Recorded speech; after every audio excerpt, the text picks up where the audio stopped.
Good evening, ladies and gentlemen, and welcome to SimPlay Motorsport here for the end of the week finale, if you will. It's the Pro Series here at the Hungaroring, providing to be an absolutely epic race. It's going to be what I think could possibly be the best race this season. I think we are in for some thrills and spills here. Very tight track, very hard to overtake. And when I say the best race of the season, I mean strategically the best race of the season. It is going to be an absolute belter. We're joined by the masterclass of the strategy last night. As I've dropped my microphone, the driver of the day, which as we know is better than a race win, the man who took 5th place and an 8th place and an 8th place in qualifying, was really on form last night. Kelly, you kind of mastered this Hungaroring circuit. Well done last night, first of all. Thank you. And welcome to the Comms Box tonight. Thank you. It was 8th in race 1, 13th qualifying, P5 in the feature race. I've got it in front of me, looking at it. Was it 8 qualifying? All right, I bow down to your stats knowledge, and that was starting 26 in the sprint race. But hey, thank you very much. It was a great night last night, and I thoroughly enjoyed it. But on the serious note, strategy is all about strategy tonight, because this is the Monaco without walls. It is extremely hard to overtake. If you're a good defender and you've got strategy, track position is everything tonight. It really is going to be, because we're looking at turn 1, maybe turn 2, maybe this section that O'Reilly's in now of a possible overtake. Really limited to overtakes. This is about consistency. This is about strategy, especially in that feature race. That is what is going to win you this race tonight. And at the minute, sorry, go on. I think the best overtaking opportunity on the whole track is turn 1, and that depends on what traction you get out of the last corner. The last corner can be very loose as well. You get in that slip, good traction out of the last corner. Turn 1 is a great overtaking opportunity, but the others are very limited, and we'll see how many run the gauntlet and try to throw one up the inside on one of these corners. We said it last night, and there's a lot of hurry up and wait corners, as me and Martin Brundle call them, and we'll get into that a little bit later as we get a bit further in, but to what I mean by hurry up and wait corners. And it's really, Kelly, a place where a good qualifying could set you up for a good race, couldn't it, here? Because you've got to stay out of that trouble. Consistency, a huge key in this one at the moment as well. Now, before we came on air, the top 17, 18 drivers were separated by a second. Dan has since gone quicker on a bit of a flyer at the end of this session. Track has been fast for a lot of it. It's only recently gone to optimum. And it's the coolest temperatures we've had at the Hungaroring all week. So that will play a huge factor into the tyres, Kelly. Very overcast, very cloudy, no chance of rain tonight, but a lot cooler than last night. I think last night was touching towards 30 degrees track temp. I think Tuesday night was over 30 degrees track temp, so tonight a lot cooler than it has been all week. Absolutely, and quite right, it will play a part on the tyre wear, and these pros should easily be able to use a non-tyre change strategy tonight. Do you think there's a world in which we could see a tyre change strategy happen? I don't know. We were talking with Clouden off air, and he was talking about. I'm trying not to give away anything that he might be doing, but he was favouring a tyre change. The way I run the race last night, I didn't change tyres, but I kept consistent, and I've never been known for my rapid pace. So I mean, it worked for me. Dan was ranting and raving on commentary last night that was the best strategy. But we'll see. It's. I wouldn't say there's one strategy, but I know what worked for me, and it's well doable. Yeah, exactly. Especially if you can whisper to the tyres like yourself. Good evening in the chat to Audio Sport, Cody. In the chat as well, who says, come on, Ben. PN Motorsport says, let's go, let's go, says Benny Varga. Great race from Benny Varga last night as well. Yeah, he went past me at a rate of knots. Last night. He was flying last night. Yeah, great racing from Benny. Good evening to Rob Smith and Tips, as well as Peaceful Stepdad and Gary Clauble as well in the chat. Currently on board with O'Reilly. Will Friedman then has had a bit of a change of team. Sorry, just before we get into it and the tables. Will Friedman changes from the Ballbusters Racing. He's going to be paired up with that of De Bont with Team RRM. That is due to Zampolini no longer being running in the league. as of admin decisions last week. We're not going to dive too much into that one. So Will Friedman now partners with De Bont in that team there then. And we've got Sully back on the grid. Yeah, and where's MSA tonight? No MSA tonight. Tardok is out for a while with a broken hand. Oh dear. Yes. And Sylph, I believe, Sylph, I think he said that he despises the Hungaroring, so he's going to spend some time with the missus. Okay, well, I'm glad his missus is over the moon about that, you know, so the missus was the lesser choice than the Hungaroring. Good luck, Sylph, if you're having a nice evening with the missus, but tell us if you are watching in. We'd love to hear from you, and get well to Tardok. That's going to probably hinder him for a couple of weeks then, isn't it? I'd assume so. Good evening to DJ Phil in the chat, and I think one more before we get into the tables. One more big shout out today. Congratulations to a former driver of ours, Keegan Walsh. Came into the PlayStation party chat. Guess what? Going to be a dad. See you later. And off he went. And so congratulations to Keeks. Absolutely. I hope we wish him all the best. The partner are well. And hope baby's going to be healthy. And brilliant. Congratulations to them too. Either way, the grid order obviously set. We'll get into that one a little later. I didn't mean the grid order. I'm at the championship standings. Is out of Sylph, who's not here tonight, 29 points clear of Oza, who's not here tonight, 31 points. Is O'Reilly behind Sylph with Brandon Williams 39, Tardok 50 behind, Hoop at 61, Carlos 65. Still quite tight considering you can score 133 points in a week. Ben Rook is P8, he's only 71 behind. Dan Davis is 87 behind in P9. De Bont is 100 behind in P10, and it's Clouden. Ian McGowan, Matt Wright, the leader of goals from Mike Matthews. Will Freeman, Snye, Skunky, Overtaker, Hibbs, Van Zyl. Let's give Van Zyl a shout out, because what a week he had last week. 2 gold wins for Van Zyl. Really good performance from him as well. He was up the order quite a bit as well. So good stuff for Van Zyl. He's now, I think, running P6 it is overall in the gold category. Then it's Ledger, Goudet, Hoffer, Meyer, Cairn, Starlog, Lino Ramsel, Harris, Smith, Cardno, Heo, Millington, Clace, Sullivan and Stein. We only have 27 cars on the grid for this evening, which means every driver will score a point. And I have to have a massive apology to Utopia Motorsport, who was alerted to today that they're not on the tables and haven't been on the tables all season. That is my mistake. I hadn't added you to the Constructors' Championship tables on the spreadsheet to copy them over to the bit on the Photoshop when I edit the tables. So I do massively apologise. So you're only human, Matt. Only MSA human. lead from Dapper Racing 42 points. Yin Yang a third with Team Audio Sport 4th. Bam Bam Bam Racing P5. Cloud9 6th. Team GBR 7th. SimPlay Racing at 8th from Team RRM. Now Team RRM, as we know, if your drivers change teams within the season, Will Friedman's points do not carry over. So what Will Friedman has scored to this point does not carry over. They start from tonight. So that is how it goes there. Roadrunner Motors, Greasy Bandits Racing, AS Racing, Full Send Fjord Lords. Then it's Utopia Motorsport ahead of Quantum, Effect Motorsport and the Afrikaans Racing team. Not that anybody's probably interested, but Xbox have already won the console battle, and we only have 5 cars left in the manufacturers' battle between Aston Martin, Lamborghini, BMW, Ferrari and McLaren. But that is going the way of McLaren. So, yeah. Okay, good. Yeah. Excellent. Although I bought a lot of Lamborghinis, so I still keep the McLaren myself. Good for you, Kneebone, Andrew Taylor, Jamal Clouden, Sullivan, McGowan. Who else is running it? Skunky. All us papayas, Yeah, Mike, Matt Wright. Yeah, I forgot them too. Yeah. Speaking of papaya. Plenty of us. Or if Tony's Plenty listening, of us McLaren. I mean, mine is the prettiest, mine, of course. No. Sorry. I knew you'd disagree with that. I knew you'd disagree. It is beautiful. I'm not a fan of white, Kelly. I know you're not. I know. I mean, Dan and Ben's are the best Audio Sport looking liveries. Why? That bit of black carbon on the top. No. I've told you before, Matt. You see the proper lines of a car in white, so you see the beauty of the car.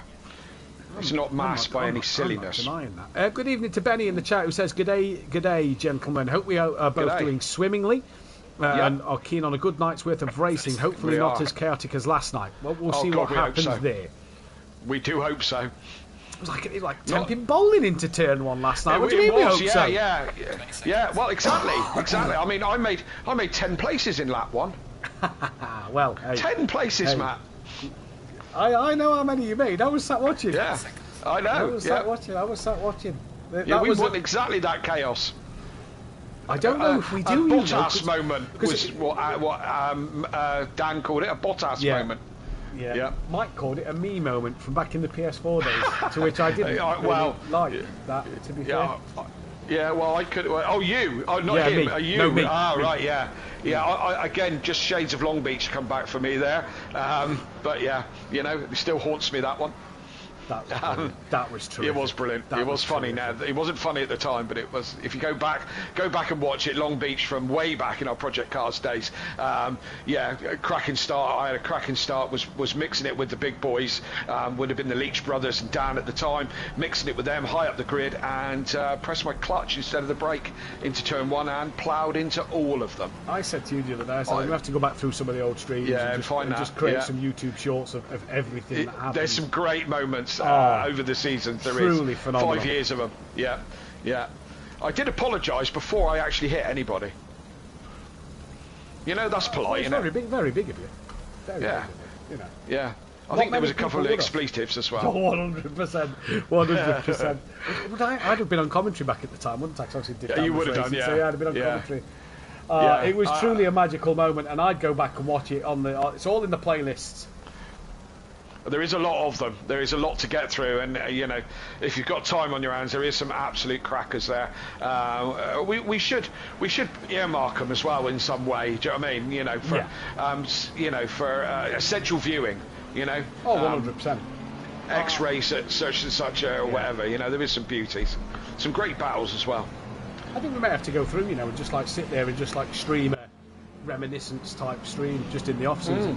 Right, let's get for a great podcast. But anyway, 100%. Let's get the grid order up for you for this evening. Then, as we're halfway through the lap already. The grid order then for tonight's race is going to be that of Sullivan on the front row, with that of Overtaker in second place. A heck of a front row that one is. Then it will be followed by that of Will Friedman and Ian McGowan. Again, another solid second row of the grid. Remember, it's the Platinum drivers reversed first. Jamal Clouder will be alongside De Bont for 5th and 6th. 7th and 8th will be the Audio Sport row of Dan Davis and Ben Rupp. Skittle seeming to be paying off for the new number one driver potentially this season, with Carlos and Hoopert coming in 9th and 10th. 11th and 12th for Williams and O'Reilly, and that rounds out the Platinum category in the top 12. Then 13th will be Hayo from Cardno in P14. 15th will be Rob Smith from that of Michael Harris. Down the order for him. He'll love to... I say down the order. The highest code driver starts at the back, so he'd love to start a little further down, maybe proving he's got a better championship.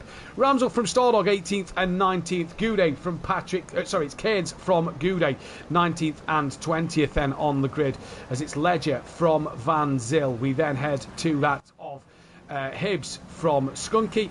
We're just going into last corner, we are. Talk faster. I'm just trying to keep up with the video at the minute. Hibbs from Skunky with Sny from Mike Matthews, and on his own at the back is that of Matt Wright. And we won't be able to bring up Matt Wright's little image. We'll leave that one to the end because it's about to be race start. We've obviously lost Cota from the championship. It's green and go here, and it's a good start from Overtaker, well in front of Sullivan in that box at the moment, but was well within his rights to be there because he's not got the drive-through penalty. So it's Overtaker who's got the jump at the start, already coming down in towards the first couple of corners there. 3 wide of the Audio Sports boys, with that of what looks to be that of De Bont running in the background. Yes, it is, but it's Overtaker who gets away well. Freeman and Sully going hard at it in towards turn 2. Overtaker, a decent driver around the Hungaroring. He's had many a good fight here. McGowan looking up the inside into turn 2 of that of Will Freeman. Can't do so through there. Into 4 now. Into 3, and Will Freeman manages to keep that one ahead, dropping down the order a little bit. Ben Rook's lost out massively. He's fighting that of Carlos. Already at the start of this race, that's Ben Rook losing out to Carlos here,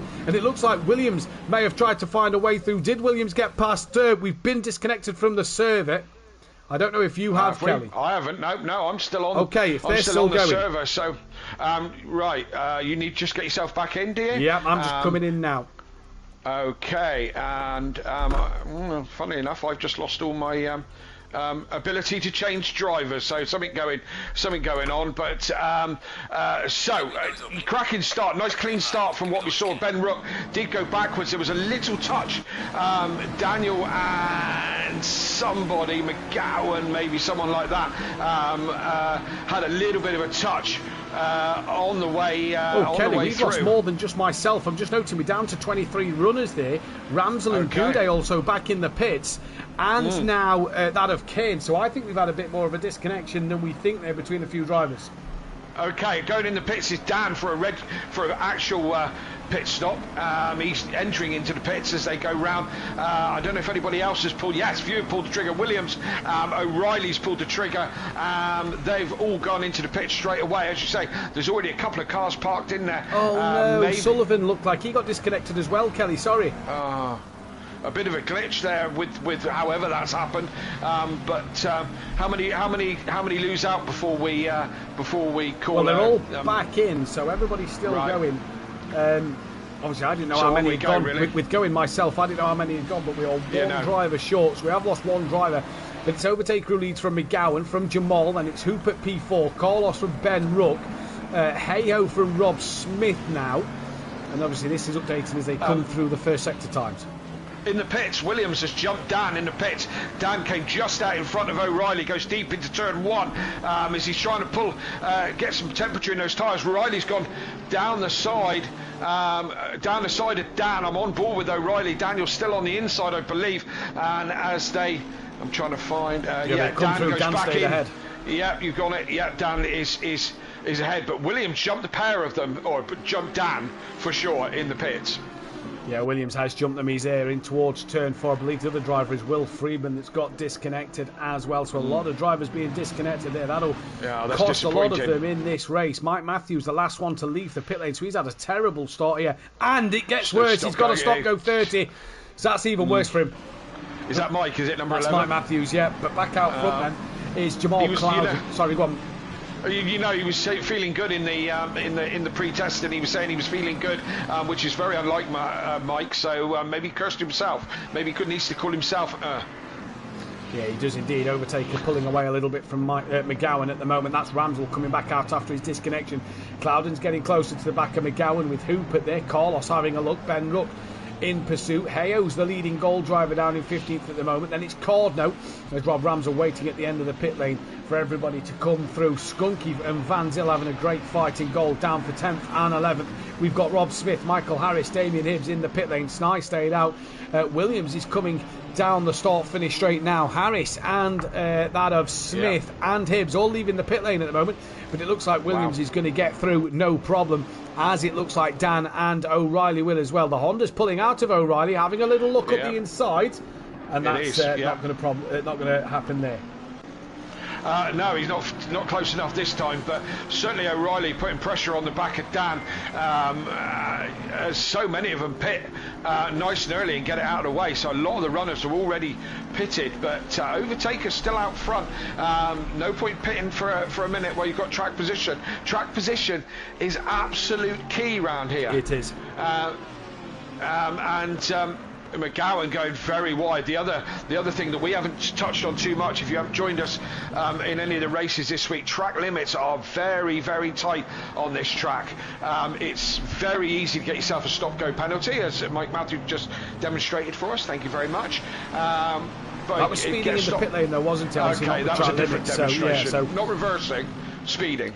Yeah, speeding. Okay, and got you. So that was Mike. He demonstrated beautifully how not to speed in the pit lane. But track limits, you'll see towards the end, certainly towards the end of the feature, that we start. We certainly last night we were pinging up stop goes all over the place for track limits. It's you get 3 strikes and then you get a penalty, and it's really easy to go wide here. Really easy. It is really easy to go wide. Van Zyl comes into the pit lane now. Then it's Kieran O'Reilly. Still within half a second of Dan. This is the fight for third place, though, for second place at the moment between McGowan, Cloud and Hoopert, Carlos. And Ben Ruck's just hanging on in there in the background as well. They're all pulling away from Heyo, who's got the gold category at the minute pretty much under control. Now, I haven't seen Matt Wright's name. There he is down in 18th place. So I'm just wondering, make sure it is Will Freeman that we've lost and sadly isn't returning to the race. So hopefully Will does come back in for race 2, but a bit of a disconnection problem for us all there. Who are you on board with at the moment? I'm currently on board with, I've just gone on to Heyo, but I'm going to be jumping back on board with Hoopert. Okay, if you jump on with Hooper, I wanted to... right, I'm on board with Hooper. Oh, as they both go past Ledger, who's sitting there doing nothing. Hooper is on the back of Clouden. What I was saying about hurry up and wait corners, as you see, we're towards the back of their thing now. There is an overtaking opportunity here, but Clouden has already covered that off, gone to the inside for the right-hander. Hooper tries to stick it down the inside of that. He might have this done as Clouden keeps his line. They touch. Yeah, they touch. Yeah. They touch. Hooper hangs it round the outside, and Hooper gets the place. Yeah, okay, so Hooper, we jumped in just on the action there. This last corner, see that there, Hooper back end just complaining as he tries to put the traction on. That was a classic hurry up and wait corner, and if we stay on board with Hooper for a minute, down into turn 1, hit the brakes, right down to first gear. Oh, hang on, no. My view has just gone off that for some reason. Has just disappeared on my screen. Ah, well, that'll be why then. So I've just gone back to the pit lane. And we've just lost Hooper from the lobby, so we're back down to 25 drivers. So we've now just lost Hooper from the lobby as well. So these servers, man, they're becoming a bit of an issue, aren't they? And they are becoming a bit of an issue. And I was talking to someone today about how brilliant it is that you can race 30 people real time all around the world. But we are having some bugs and some problems this season for sure. We are indeed. Clouden lost out to Carlos either way. He did. We're in 7 minutes left of this race, and so where are we? So it's overtaken McGowan. Clouden, there was a yellow flag flying there for the 741, that's Stardog. Skunky just came out the pit lane, and Skunky is behind Williams, behind Dan, behind O'Reilly, behind Smith, Hibbs, Van Zyl, Harris, I believe. So, yeah, interesting to see. I was trying to explain this term, this hurry up and wait term. This track has got a flow to it. Who are we on board with now, Matt? We're still on with Clouden and Ben. Right, okay, Clouden coming back into this is where he had the incident last lap. Carlos is having an opportunity to get round. So this is a tight hairpin, the penultimate corner. Now, as you come up into this is the last corner. You come down to Clouden's going to the pits. Nobody wants me to explain this, do they? Right? What are we on with? I'll tell you what we'll do is let's explain it in qualifying. Okay, yeah, let's do that. Let's do that, because this ain't working, is it? No, this is not working at the minute. This is not working. We'll keep our eyes on the action, though, as just dropping down the order. Hayho there has got Cardno for company. Cardno and Hayho, current leaders in the gold category, but not pitted yet. Cardno looking to try and make a move. Not had the best of season as Cardno at the moment, trying to get his season up and running. Yes, indeed. So what fights have we got on track at the moment? I'm on with Van Zyl, who's bothering the back of Hibbs. Hibbs, our Pro-Am champion, doing a cracking job as well in the Pro category. And but Van Zyl looking very racy as they come on to the main straight. Who else have we got? O'Reilly with the fastest lap. Traffic coming out in front of him of Clouden, who's just done his pit stop. He's now got Dan coming up the side of him as they go down towards turn 2. I think Clouden should have this one covered off over Dan, but O'Reilly is right there as well. So these three now in very, very close company with... What you're going to see here, Kelly, is the 3 different manufactured cars playing out in different characteristics around such a different circuit everywhere you go. You just seen O'Reilly there, just looking like he's fell off the back of Dan, but O'Reilly's Honda is going to massively come into the upper hand over Dan in this middle part of the lap. Clouden really clapped at the curb there, coming through turn 4, drifted wide. Dan, though, can't get that advantage. It's that tight round here. Dan just can't find a way through. He's pretty much pushing Clouden as he had to dab on the brakes before running into the back of him. Clouden deep at the chicane. Dan gets the up and under on him. Here he goes then. Could O'Reilly follow suit as well? He's going to try to. Clouden's massively offline. O'Reilly going round the outside now. Clouden will hold it tight. Maybe a little bit of contact. O'Reilly had a wiggle. Gets the job done though. And they're both ahead of Clouden. And that was all Clouden's mistake that opened the door there. And that's how you overtake around Hungaroring. And easy, and two masters there. O'Reilly read the situation and capitalised on that beautifully. As you said, Clouden's mistake, but clattered over the chicane, probably even took a pling for track limits, and then Dan got up the inside. Clouden had nowhere to go, and with respect, he didn't turn in on Dan and try to make it hard. He was then out of position for the next corner as well. And once you're out of position in that particular sequence, you've had it. You even on your own, you get out of position on that sequence of corners and you're all over the place, and these two just sprung right on that. Clouden will not be happy. But I think good we've lost racing. another driver. Who have we lost? I'm not 100% sure. I can't see Sully. No, Sully's still there. Ledger. No, Ledger's still there. Right. I'm trying to find out who we've lost here, because we've definitely just lost another one. We are down to 24. Goudet. No, Goudet's still there. So we've definitely lost. De Bont's not started this race technically. He's got no time. Freeman we've lost. Keynes? No, well, we're down to 24. We'll find out at the very end of this race who we have lost. Laps aren't obviously playing up to date. But I tell you what, these servers are just playing havoc at the moment. If you, Sny. If you don't Sny understand and how Rob it works, Smith. Right? Okay. If you don't understand, if you're at home and you don't understand how these things work, this is out of our control. It's where the information is stored on the server, and we would presume it's the ACC's server, wouldn't we? This could be anything. The ACC's had a problem with their online, but this could also be a G-Portal problem, with the supplier of who we get the servers off. But either way. It's not good. It's not good. So we're down to 24 runners, 23 runners. De Bont hasn't actually come out on the track. There's the first drive-through for track limits. That is skunky. For a drive-through penalty. Was in the chat last night calling the drive-throughs. He's now had one as well. Himself at the moment. Carlos and Hayo have been into the pits. McGowan is your net pits leader at the moment. There is Carlos who comes out now. Hayo's on his way down the pits. So where is Cardno, your lead gold pit runner? Before Hayo comes out the pits, does the undercut work for Cardno? Has he jumped that of Hayo? Hayo's off the limiter now, and Cardno sails on through. What about Hibbs and Van Zyl, who took a couple of race wins last week? They get past Hayo as well. They do. So Cardno, your net lead race winner here in the gold category. Overtaker and Ben Ruck still to pit. They've got to pit. End of this lap. They're not going to be able to do it on the next one. No, they're nearly out of time, so they have to do it this lap. So we'll see how this pans out. 30 seconds back to McGowan for Ben Ruck, who's 5 and a bit behind Overtaker. So we'll see how this pans out. I'm watching from Ben Ruck at the moment, and he's just now coming into McGowan's bounced over the chicane. Sorry, Kelly. I think Williams may have given him a bit of a tap because Williams didn't capitalise. He braked and let McGowan rejoin. I think a possible bit of contact as we change to that there, but not too sure. Either way, they stay as they are. We've got Sny back in the lobby. No Rob Smith or Hoopert or Will Friedman yet. Leaders both into the pits. So with that little mistake from McGowan there, let's see what happens here at McGowan to Overtaker and Ben Ruck now, because McGowan was running net P2 on the road at the time. Yes, he was. So let's see how that pans out as Ben Ruck comes into his box. Overtaker already in his box.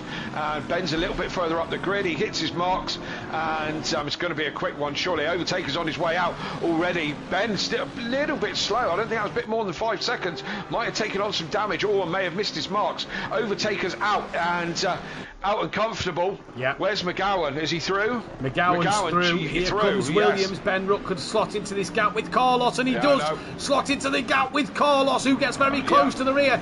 Coming down the main straight. We're on the final lap of the race now. We've got a battle for second. We've got a battle for second and third. We've got a battle for fourth and for fifth in this race. We've then got a battle for 6th and 7th between Dan and O'Reilly as well. They've dropped Jamal Clouden. Also a battle for 10th and 11th between Hibbs and Van Zyl. We've got Hey-Ho's just about in there. Matt Wright's on the back of Michael Harris. Rob Ramsell hasn't pitted, but obviously had that disconnection. He can pit this lap to get his stop done. But at the minute, that battle for second place, in which could go anyway, because Ben Ruck and Carlos are right there. Absolutely, it's very close. Ben Ruck, Williams with another cracking drive to drag himself up the order. McGowan is the man holding him up at the moment. Overtaker is 4 seconds ahead. He's got this in the bag and nice and comfortable. This is the last lap as somebody gets out of the way. Who was that? Ledger gets got right out of the way of that, get himself off track and out of the way, because the battle for the podium positions is still on. Carlos climbing all over the back of the Audio Sport car. O'Reilly and Dan a little bit behind. They're not going to be able to capitalise, but all McGowan has got to do is keep it on his line. Remember, track position is everything. You hold your line, and he's gone pretty deep, to be honest. Williams has a look up the inside, but I don't think he's going to squeeze that Merc up there. Gets back into his slip, tries to get on the inside on the last corner, but come back to that in a second, Kelly, because overtaker's about to cross the finish line. He wins here at the Hungaroring. He's not won for a while. He takes the race wing. McGowan hangs on there from Williams with Ben Rook and Carlos. Dan Davis from O'Reilly with the fastest lap. Jamal Clouden from what will be Cardno. A solid result for Cardno here in this one. It's going to be P9. It's going to be a good result for him. P9 for Cardno from Hibbs 10th, Van Zyl from Hayo. A great scrap in the gold category there. So the gold win for him. Harris from Matt Wright. Skunky with that drive-through down in 15th place. Shame for him. Mike Matthews a lap down in 17th. There then Rob Ramsell's penalty might not actually hurt him too much because he didn't do his pit stop with that disconnection. We did get Snye and Smith back in, so they will score points. Just waiting for Skunky to come round before Stardog. Mike Matthews finished 17th, Ledger at 19th, Cairns 20th, Goudet 21st. There is Skunky waiting for Stardog now, and for that of Rob Smith. But what an epic race, what a start to this night. We said it wouldn't disappoint, didn't we? Close battles up and down the grid, but the nature of this track means that where did Williams start in that one? Towards the midfield, towards the back, I think 12 yeah, because 11, he was quite high up the championship, isn't he? Yeah. So look, he's come from way back to third place. That's a great drive, but that was done on strategy. You know, there wasn't loads of overtaking. I think he did one or two, but it's not about overtaking. It's about strategy, about consistency, and that's what tonight's all about. And race one, the sprint didn't disappoint. The sprint didn't disappoint, and we then will be back in a few moments' time. Hopefully the servers hold out for the rest of the evening, but we'll be back in a moment with the second race.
Welcome back then, ladies and gentlemen. Apologies for the little delay. We had a full mass disconnection. Everybody was booted from the server, meaning that we had to do a full reset. We had to change the whole entry list in terms of getting rid of the default grid positions. We had to then edit the event settings to make sure it was just the second race and qualifying.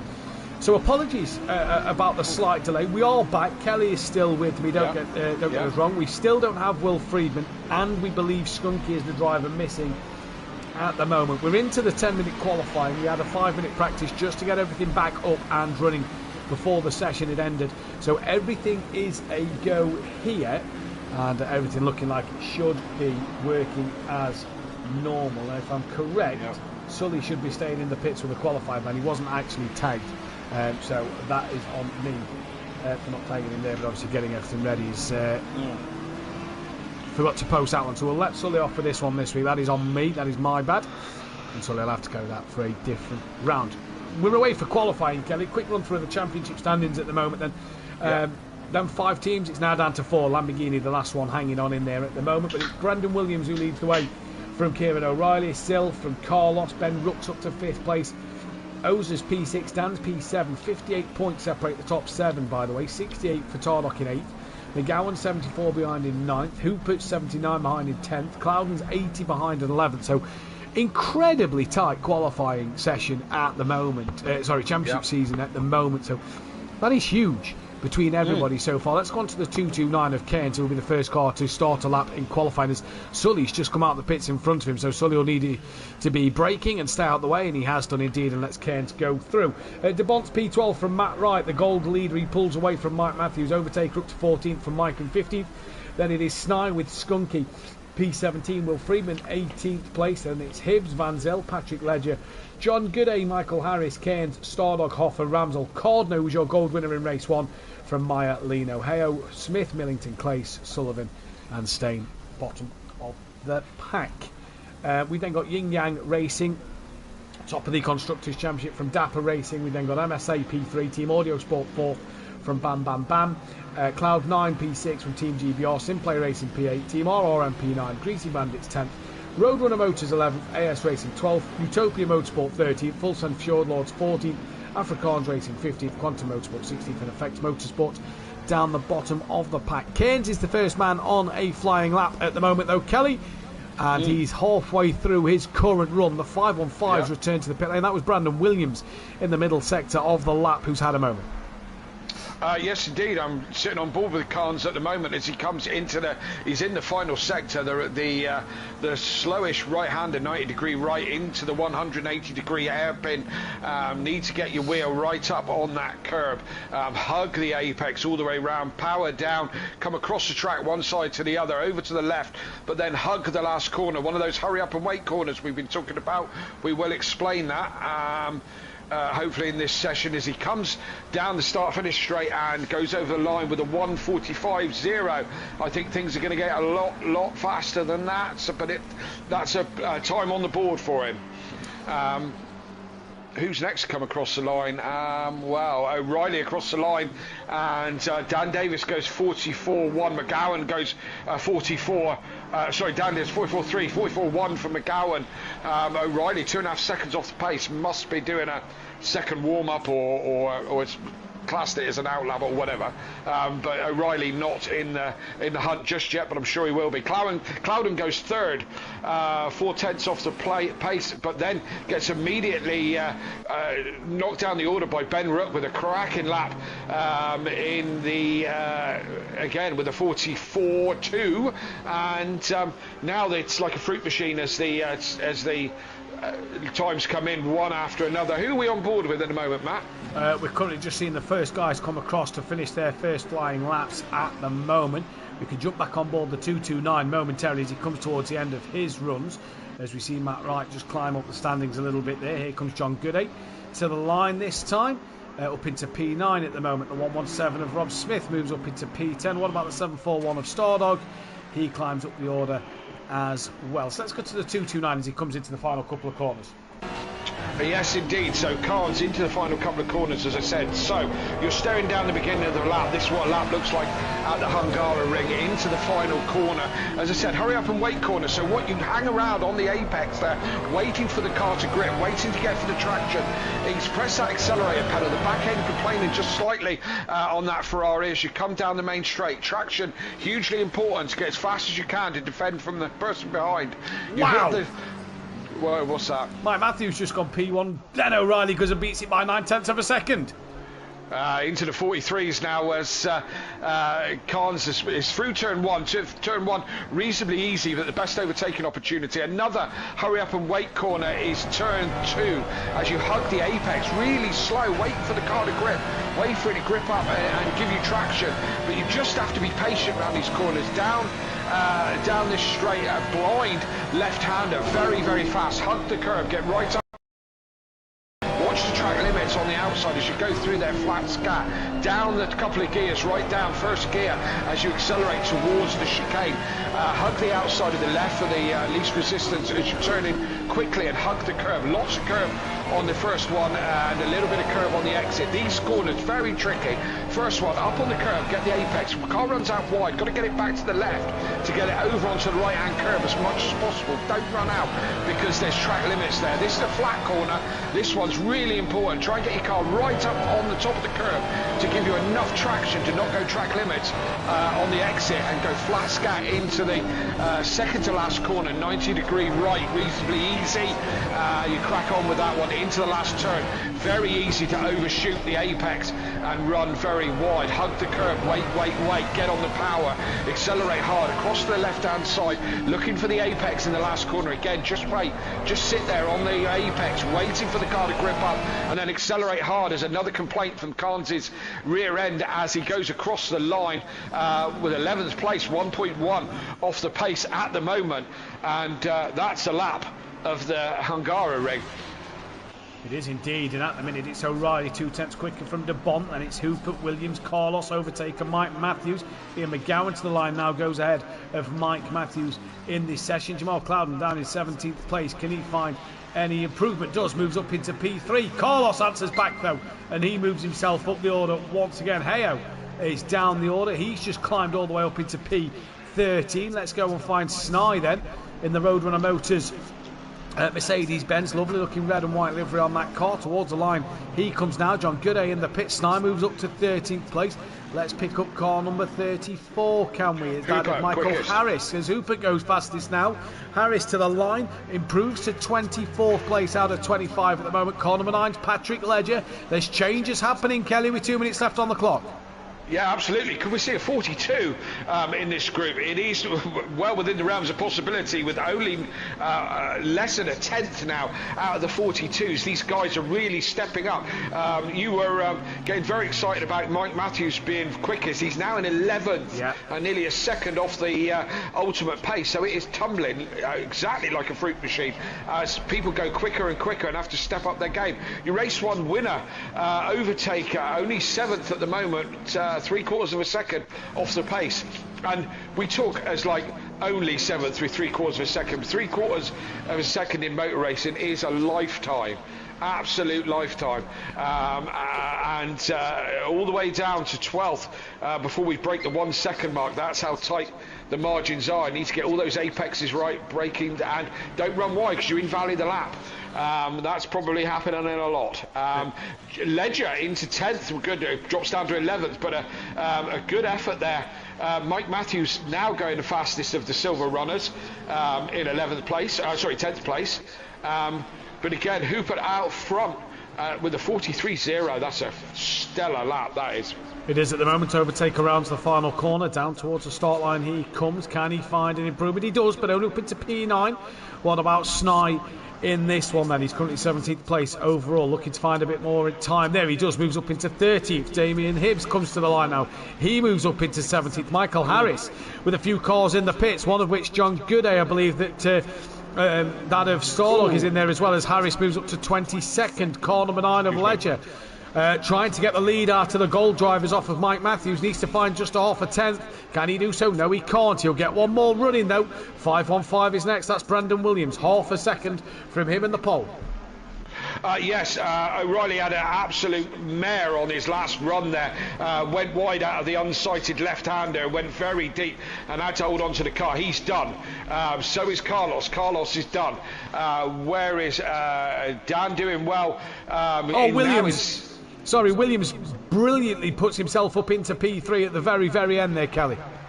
Yes, indeed. Another strong round from Williams, really being a driving force in the last couple of races. And as you said, puts himself into P3, but he is done. So who's on track? Hooper is still on track at the moment. DeBont, Cloud and Davis overtaker. McGowan as...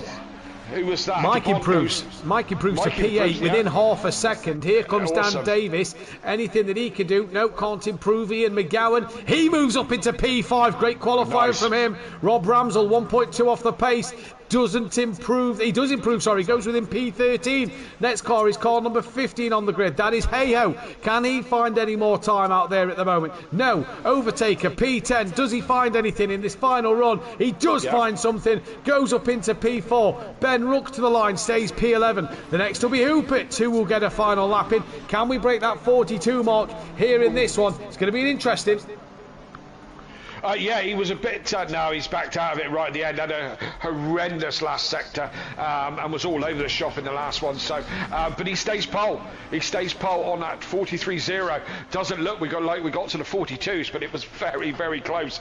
A bit of a mare for some drivers and great for others. Mike Matthews there, 10th place, first of the silver drivers. Great effort there from Mike to put it there. Make sure you keep your comments coming in the chat. It's gone a bit quiet in the chat. Keep it going. We need your banter. Where's Bestie tonight? Bestie's usually good for a giggle. I know he's on a course, so it just depends, I suppose, what he's doing on that course. Might have to concentrate. That'll upset him.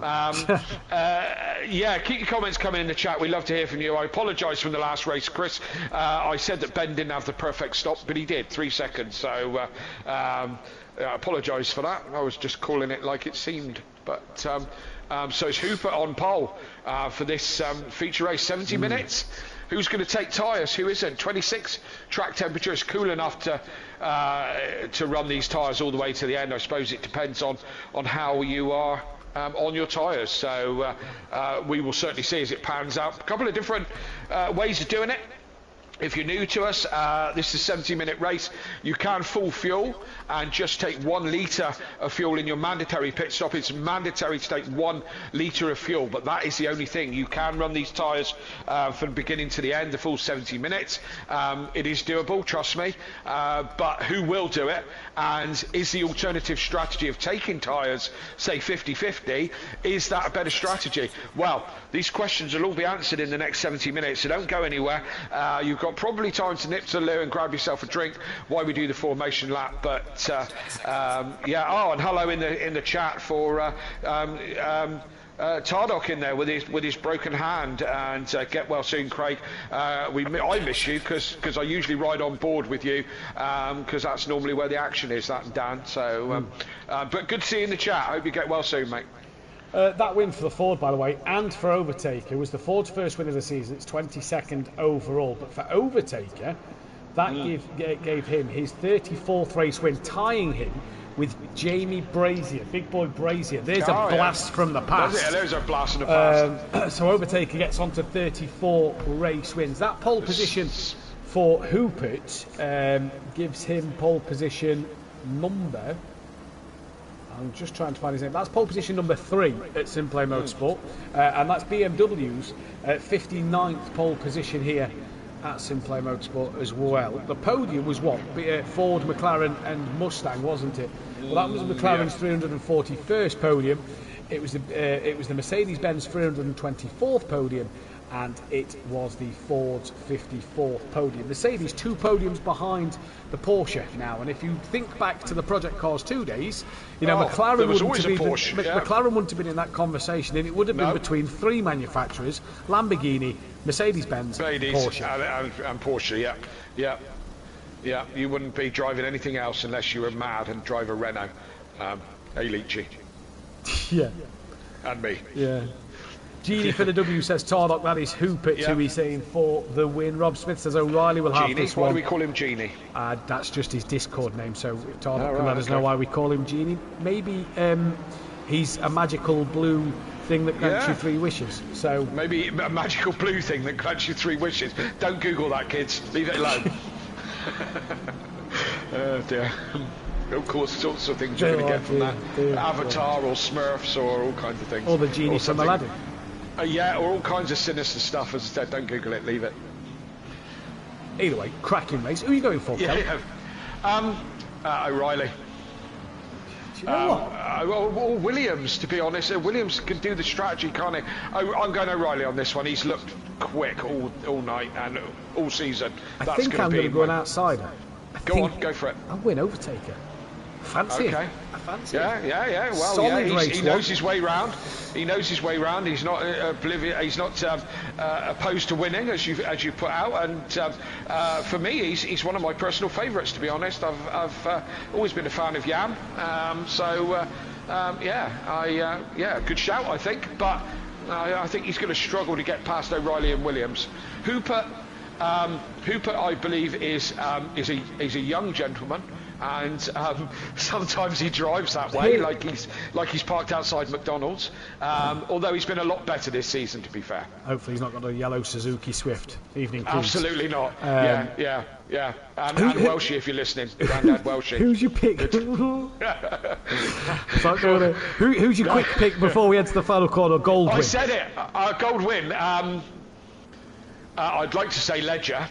For personal reasons, he's in my stable, but then same stable is Mike Matthews. Mike. I think Mike for the goal win again might be a bit of an obvious. I'm going to go outside shot. I'm going to go Rob Ramsell. Best of luck to them guys as we're about to get going. Absolutely. For race number 12 of the season. Halfway through the Pro Championship, it's green and go here, and it's a good start from that of Hoopert out front. Williams and O'Reilly already attacking each other. Overtakers looking to the outside, 3 abreast here, 3 abreast behind as well. The Cloud9 cars choosing the outside line at turn number 1. Williams has got O'Reilly done. Williams is attacking that now with Hoopert. Down in towards turn 2 they all come. It's a clean turn 1. Williams to the outside of the BMW M4. O'Reilly and Overtaker and Carlos still 3 abreast here as Overtaker runs a little deep. He gets turned by Carlos, and it's all in little handbags. And there's my pick out the window, but the top 3 through cleanly. Then it's Carlos, McGowan, that of Mike Matthews attacking Jamal Clouden at the minute, coming up towards turn 4. Going to do it there. Ain't going to do it there, Mike. You know that. That's commentator's curse for you. It is a real thing. We keep saying it. Poor old Overtaker exits stage right as Carlos gave him a bit of a slap on the way. I'm on board with Mike Mathew, as you say, looking very racy, although so was Ledger. I don't know where Ledger ended up, but looking very, very racy. Mike up to P7, went backwards a little bit there, Ledger stayed where he was, Kelly, and Mike's the one who's just rocketed forward ahead of DeBont, ahead of Ben and ahead of Dan Davis, and Mike Matthews looking very racy already in this one, and as we know, it is all about strategy and all about track position around here, because it's very hard to overtake, but Mike doing well through the middle sets then, so it's Hoopert from Williams, from O'Reilly, from Carlos, as that annoying banner in the way, we can't see the cars, there they are, there is then McGowan, Jamal Cloud and Mike Matthews, Dan Davis from DeBont with Ben Ruck, Patrick Ledger from Matt Wright, Snipe from Ramsell, Hey-Ho from Hibbs, from Harris, Van Zyl, Goudet, Cordno, Stardog, Rob Smith, Overtaker, Sullivan and Cairns down at the back of the pack, but already looking like a good start, and Hoopert has got himself a decent lead already in this one, half a second. Williams fastest lap of the race. The opener doesn't really count for anything, but a great start, great opener. Jamal Cloud now looking on the attack of McGowan down into turn 1. He's pulled out. McGowan squeezes, contacts me. Oh, and Mike's been tapped in the rear by I think by Dan. It was a domino effect.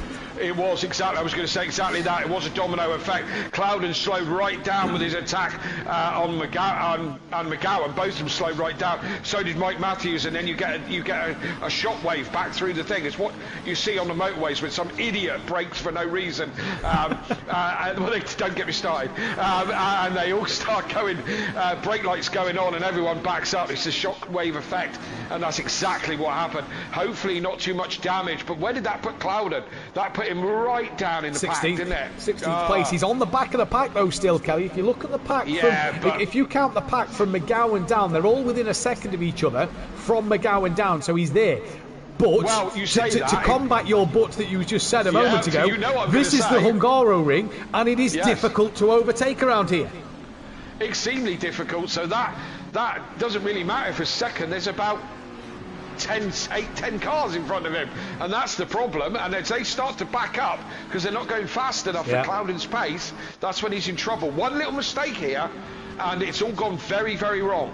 It has indeed, as Harris to the outside of Mathew. Bit of contact made. That could have opened the door up for Jamal to make a move, and I believe it is to the outside now of the penultimate corner. Jamal Cloudon looking round the outside, going to try and tuck underneath. Harris has actually got underneath Mathew. A bit more doors being banged here between Mathew and Harris, and Cloudon could sniff an opportunity late onto the brakes into the final corner. Goes Cloudon. Mathew hangs on to that one over Harris. Handbags being thrown down here at the Hungaroring, and now Jamal Cloudon will try in that slipstream maybe one more time to get past that of Mathew and Harris, as Harris is going to look to the inside. Jamal's going to have to be patient here. Harris up the inside of Mathew. Jamal might fancy following Harris through here on the inside line all over the apex of the corner. Doesn't get the momentum down, but Harris got the job done. Good move. Absolutely. Back to the front, the top four all in very close company. Hooper's little lead that he got has been dragged back in from Williams with O'Reilly and Carlos now on the back of this one. They've dropped McGowan a little bit, probably because of the little bit of handbags that McGowan had with Cloudon a lap or so ago. But these top four very, very close at the moment. Anybody's game right at the moment. Just while you were saying that, Kelly, I've just checked. Mike's got a little front splitter damage. That'll be from hitting the back of Cloudon, and a little rear diffuser damage. That'll be from Dan hitting the back of him. Similar to Dan. Little bit of front splitter. Doesn't look anything on the rear diffuser. Sorry, Kelly. Sorry, Carlos had an absolute tank slapper just there in those tricky left, right sections. Had a tank slapper and has lost some time now to the front two. Still safe for McGowan. McGowan just still can't get on the back of this top four right at the moment. But the top three now breaking away a little bit. Top three breaking away a little bit, and this could be a strategy of get in early, get out the pack, get out the traffic and go. See what you're doing. Obviously, let's take a look at the fuel loads. We do not say what the fuel loads are. We don't want to give anything away if anybody's listening. But there is still a big variety. Mathew's round. I think Cloudon may have given him a tap around. Cloudon's lost a handful of places, and now he's on the outside line of that of Stardog. And Mathew spun around there, and he's still not yet got going. Do you have to do that? You scared the absolute living right out of me. Just apologies. I'm pulling myself off the ceiling. As Cloudon is under pressure. Is that Stardog? Stardog coming up trying to get up the inside of him, turn one. Yeah. As Cardo goes deep into turn one, and Cloudon holds off Stardog and lives another day. Poor Cloudon's right in the middle of it, isn't he? He's in the thick of it so far. Overtaker's just a couple of cars up the road at the moment.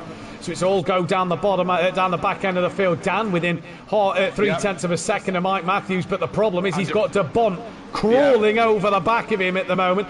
Absolutely. I was told a few seasons ago when Benny Varga was in the comms box, that corner they've just been round, there's a water park on the outside of that corner, so if it's too hot, we'll cool down there, that'd be nice. Okay, is there anybody's knickers left there? Not as good as Alton Park, you see. Not as good as Knicker. You've told me the best corner name. He told me there's a water park there, so absolutely. We'll have to see that when we go to. We'll get the bikinis out and go over. When we finish commentating, we'll have a dip in the water park. Might just be overcast in there. It's not it nice is as it was the other night. Not as nice as the other night. No, Cloudon 2 tenths off the back of Cardno, who's 4 tenths off the back of Hibbs, who's within 9 tenths of overtake, who's half a second to Goudet, who's got a bit of a gap to Michael Harris, 2.9.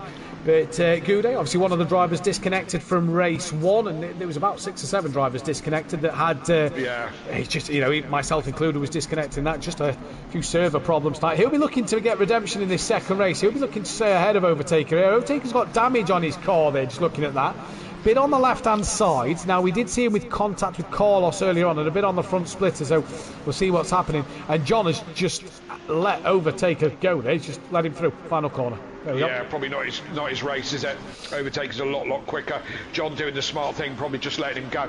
I'm just in the middle. I'm on board with DeBont at the moment, and Ben Rook coming up on the back of this battle. They're starting to get behind Mike Matthews. Mike Matthews starting to hold these couple up. I was in a battle like this last night. The dirty air, Matt, really does affect you. Yeah. And I was chatting to someone today who was saying to me, is that much? If you've got that much detail when you're driving. Yes, you have, as Dan goes very deep into the corner. De Bont has a look, but he ain't going to get around there. Dan's squirrely on the power as he gets out of the right-hander and into the chicane. Yes, the level of detail on this game is really quite amazing, and everything matters. Tyre pressures, temperatures, track condition, dirty air, and I really felt it last night in a train just like this, where you're in a close proximity, only like 3/10 to the next guy, and you start to feel that dirty air, especially in the traction zones. Whoa, just looking back from Ben Ruck there, from Dan Davis here. Ben Ruck was wildly off the circuit. Yeah. That would have possibly pinged the track limit warning for him there. I'm down watching the fight between Ledger, Wright and Ramsell at the moment. Lamborghini, McLaren, and that of the Ferrari of Rob Ramsell. Ramsell just dropping off the back of these two here then. And go back down to the fight of Goudet. He's now got Hibbs and Clouden and Cardno all on the back of him. So Goudet at the minute just starting to struggle as Clouden on the back of Hibbs. Just got to be patient here. Surprised we've not really seen anybody jump and dive into the pit lane yet for that undercut being sat in the traffic. I'm very surprised. Yeah, it's got to be something worth thinking about if you're in the middle of one of these trains. And again, this is the nature of this circuit, Matt, is that you get in traffic, you can't get past. So the man, it's very easy track to defend because, you know, it's so incredibly tight. There's only one line through a lot of the corners. So it's incredibly hard to overtake.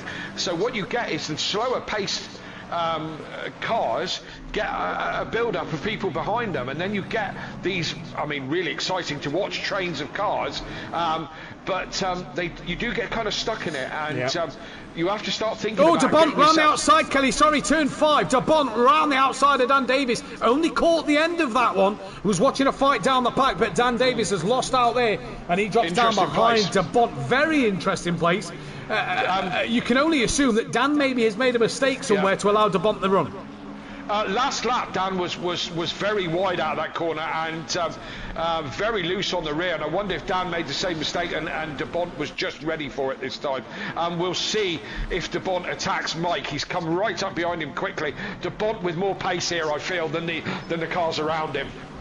Yeah, I would agree there. Mike Matthews has kind of been the trolley train at the moment. But it's easy done here, Kelly, isn't it? It's easy to defend around this circuit. It's this first sector, really, that you've got to make sure you nail absolutely everything perfectly, because you can defend so easy in that middle sector. Very surprised no one has come in for that 1 litre splash and dash if people are running that strategy, because I think that if you get out of that dirty air, you're going to be in such a benefit at the end of this one. Ramsell within 4/10 of Matt Wright down the order, so we'll keep our eyes on that. We've got Ben on the back of Dan, nobody really having a look. McGowan's within 3/10 of Carlos, so Carlos hasn't managed to gain them back onto the front three now, who is such a good train there, look, as Williams goes very, very wide as we jump on board with them, and O'Reilly trying to take advantage there, looking up to the inside of turn 3. Through they go. Honda Power coming up the hill against Mercedes Grunt. Mercedes will win that one. Well, unfortunately, sadly, the McLaren of McGowan following the Ferrari of Carlos through. But like we said, this is the fight, isn't it? Mike, I tell you what though, Mike and De Bont has just started to just drop down a little bit this lap. Yeah, De Bont there looking around the outside. That's where he just sorted out Dan in that corner. De Bont looking very racy. Mike doing a cracking job of defending. I laughed just a minute ago at Rob Smith saying team orders, let the number 1 through so Ben can attack. I am the boss, Rob, but I have no call in what happens in the team. I'm like the team owner.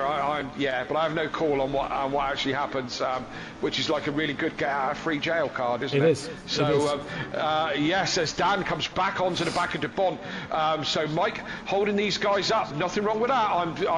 I'm a man for defence. Now something has happened. Oh no, Clouden has got past Hibbs and Goudet then. So I wonder where that has happened, because he's got quite a way in front as well. Sorry, mate. De Bont got his car right to the inside. It was quite aggressive the way he got his car to the inside, but couldn't capitalise on it as the McLaren powers its way out of the traction zone. That last corner is so incredibly important. You have to get the traction right as De Bont looks round the outside into turn 1. It's a brave move. Mike covers him off, runs his line, which gives De Bont no space. So Mike defended that beautifully. De Bont straight on the defensive over Dan Davis, then coming in towards turn number 2, and this is a great scrap between these three here. Ben just kind of waiting in the wings at the moment, but Mike Matthews, De Bont, I tell you what, very well done to hug it to the inside as tight as he did final corner. Great driving from all three of them, great respect shown as well for McLaren, Ferrari, Lamborghini. Yeah, but I mean, he got it to the inside, but he couldn't get the power down enough to be able to outsmart the McLaren. As long as you hold your line and you get good traction out of that corner, you can defend into turn 1. And turn 1 is the best overtaking opportunity. But De Bont, I mean, he hasn't done it in turn 1 before, so he's not afraid to have a go somewhere else. And as I said, giving Mike a lot of pressure down in there now. They're so close, they can almost touch each other. I'm on board with Ben, watching this just from a distance of, I say a distance of 0.3 of a second, you know, positively pedestrian behind, you know. Come on, Ben, pull your finger out. You know, but these three in front are going at it. I'm sure Dan is looking for an opportunity when I tell you what, that's come quick cat-like reflexes from down there. He's managed to hold on to that one. But this is great. With that one. This is great racing, Kelly, from the three of them. Mike defending well, De Bont kind of doing both. Dan's the one that looks like he's struggling more than the other two. Yeah, he has these random snaps of oversteer on the back of the and I don't know if it's a characteristic of the Lamborghini or just the way he's got it set up, because he shouldn't have any problems with his tyres at the moment, that's for sure. Just dropping down the order while you keep an eye on that fight. We've got Hibbs with Cardno and Rob Smith coming down in towards turn 1. Then it's Hibbs, Cardno, Rob Smith on the back. Then the Ford Mustang pulls out on the Lamborghini to have a look up the inside into turn 1. Cardno's going to give him the room and does so. Rob Smith, good move, and then just runs his line and makes Cardno just have to get off the power a little bit. We've got Harris, who I don't know if he's on the back of Overtaker or if Overtaker's overtaken him. We've then got Ramsell still within half a second of Matt Wright. Matt Wright can't really gain on Ledger. He's been stuck around that 8/10th, and then it's the Rook, Davis, De Bont, Matthews fight before. You've got a top 5 within a second of each other. Hooper leads from Williams, from O'Reilly, from Carlos, from McGowan. And while Mike is being the trolley train here, the top 5 are checking out. Yeah, and this is exactly now, is De Bont, Davis or Rook now thinking, get out of this. It's holding them up. You know, Mike is holding them up. Get out of this. Pit early and trying to get some clean air. Yeah. Well, let's for example, let's say Ben, how much would he lose in the pits if he didn't change tyres, put a litre of fuel in, he's 3 seconds stationary, what's the loss in time, do we know? So for just a 1 litre splash and dash around the Hungaroring would cost a driver 32 seconds. With 32. A tyre change, 59. So you're dropping 32 seconds back. You're going to be around car number 15, which is what, Hey-Ho, maybe Van Zyl. But you're going to look at the clear air that Van Zyl's got. Look at the clear air that Hey-Ho's got. Look at the traffic that you're in here. You'd like to drop into that gap around John, really, and Clouden. That's where you'd like to drop in with a bit of you're not going to drop in there. That's way too close. I think you're going to be behind Hey-Ho. Potentially between Hey-Ho and the back of this queue. Someone's in. That is Cardno in. I don't think that's a bad shout. He was in a train of Hibbs and Rob Smith. I don't think that's a bad shout from Cardno. I mean, you know, as I say, we're saying this, and the conclusion to our conversation is if one of these does pull the trigger, it's got to depend where you're going to end up, and that is the, you know, I thought about it last night when I was thinking about pitting mid-race, and I'm thinking, but where is that going to put me? Am I going to be in clean air? Am I going to be in more trouble? Oh, we had a bit of a few moments there. Ben Rook went a bit wide. De Bont then almost coming to the back of Mike Matthews, got a bit squirrely. Dan had a look up the inside but couldn't get it done, so they're all having a little bit of frustrations coming in here. I don't know if it's frustrations or as much as Kelly, we said that the more you're in the dirty air, it's going to hurt your tyres, and you know, this is clearly the fact here. Dan had a snap coming out of turn 5, putting the power down, so he couldn't get away with anything there.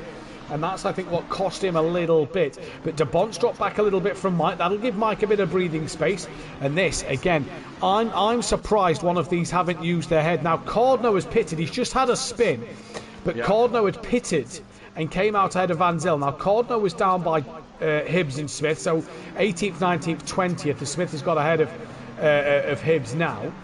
So if he was around 18th, 19th, came out in front of Van Zyl, where would DeBont or Dan Davis come out at the moment? Either way, everybody still carries on the way. We wait for somebody to pop up with the P next to their name. Got a bit of a gap, like you just said, between Clouden and Jamal. There's a gap starting to form there. Rob Clouden Smith and Jamal. You mean Clouden? Sorry, between Clouden and Gude. Clouden and John is what I was meant to say. Sorry. Bit of a gap between John and then Rob Smith. Rob Smith going to be trying to hunt him down, but Hibbs and Cairns on the back of him. Sully's not a million miles away. Neither Stardog. Then a big gap back to Ayo and Van Zyl. Cardno's pitted, so he's got work to do after his pit stop. But if we look out front, who put 1.6 to Williams with O'Reilly right there, Carlos within a second, McGowan within a second, Mike nowhere near that 4.3. Now, fair play to Mike, he's keeping that around that 4.5 second mark. I tell you what, Mike's doing a cracking job, and you might say I'm bigging this up just because I'm good at it, but defending is much harder than attacking.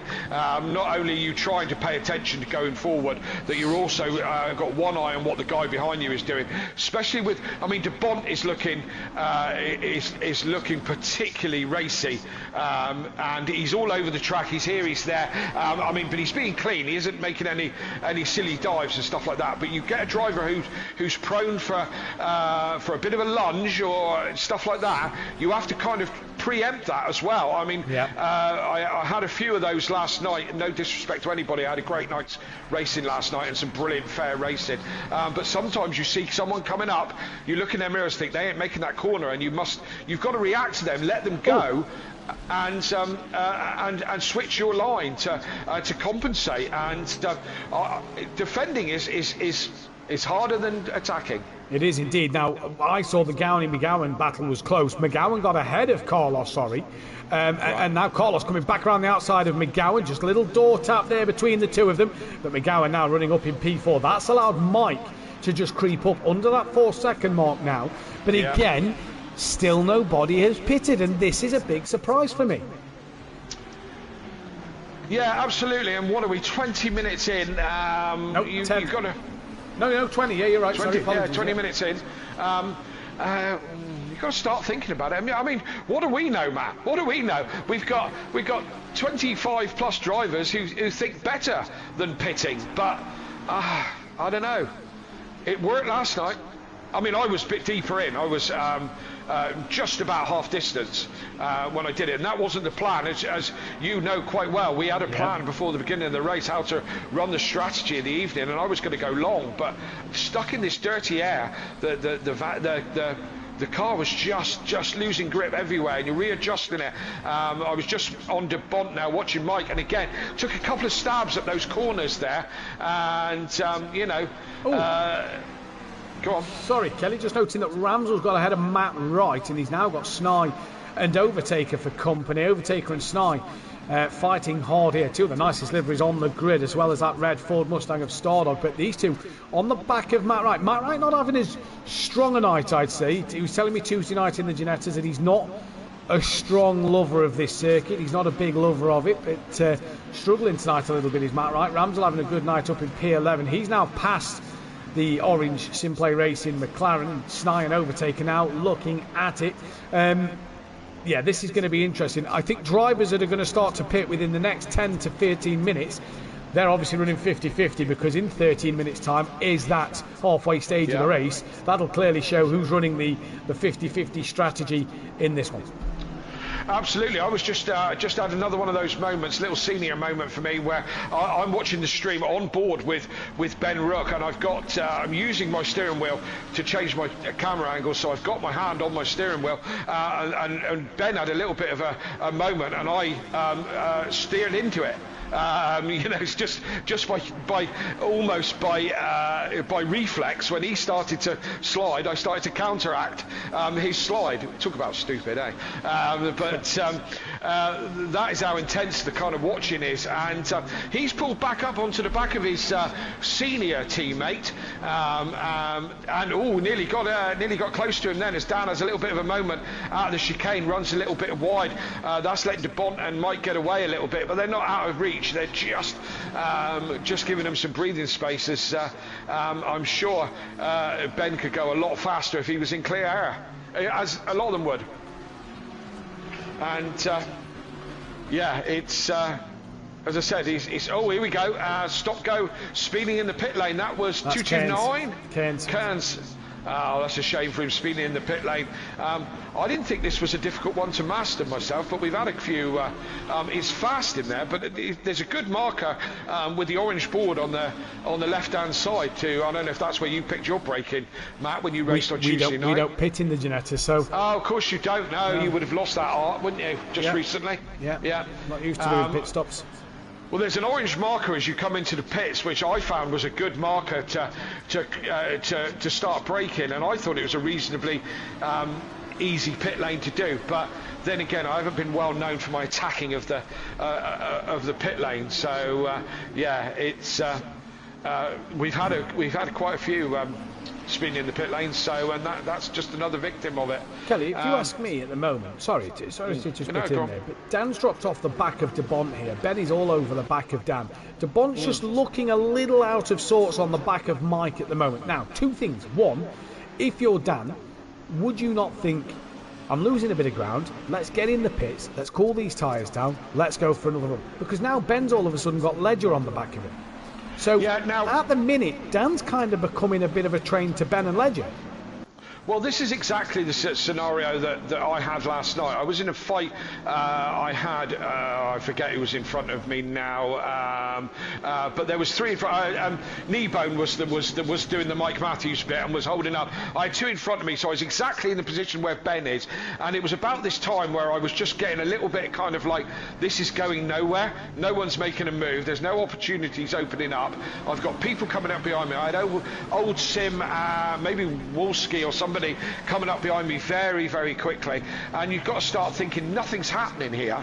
If I pit, regardless what my strategy is, surely I've got a chance of being somewhere else on this track, somewhere where I can go forward. For me, I dropped into clean air and it panned out, but this is the risk. You drop out of this position, track position is still golden. You know, if you fall in behind, I'm not going to even pick someone. Oh, Dan's gone very, very wide into one.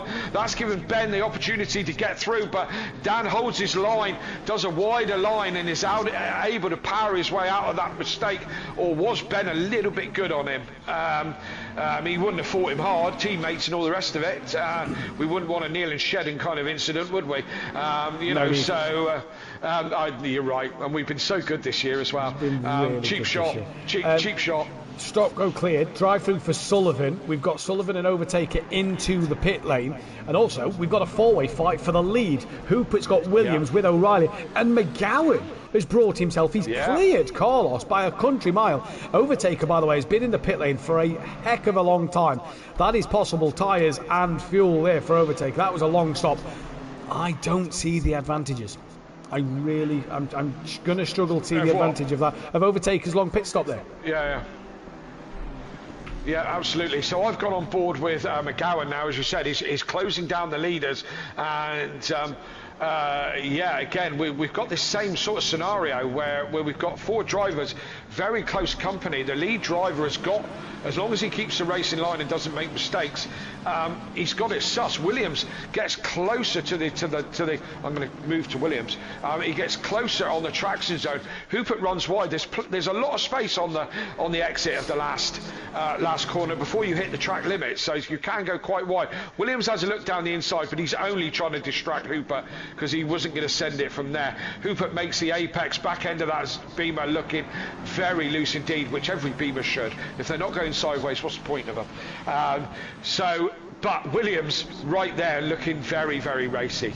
Rob Ramsell, as he does every week. Kelly, Rob Ramsell into the pit lane indeed. They are Williams, Hoopert, O'Reilly and McGowan. Heck of a night for McGowan so far. He's put on a bit of a show. Mike Matthews, still fending off De Bont. De Bont's now got a second to Dan Davis, so Dan just struggling to keep with these two at the moment. Mike and De Bont's pace a little bit too good for Dan at this moment in this race. Ben Rupp, Patrick Ledger, Matt Wright, then it's Snide. Ramsell's pitted, so it's then Clouden from Harris, Rob Smith, John Gooday, Hibbs from Stardog, from Van Zyl. Overtaker's coming towards the penultimate part of the circuit, right? Here's my point. If Overtaker's taken tyres and Ramsell hasn't, look at the gap difference now.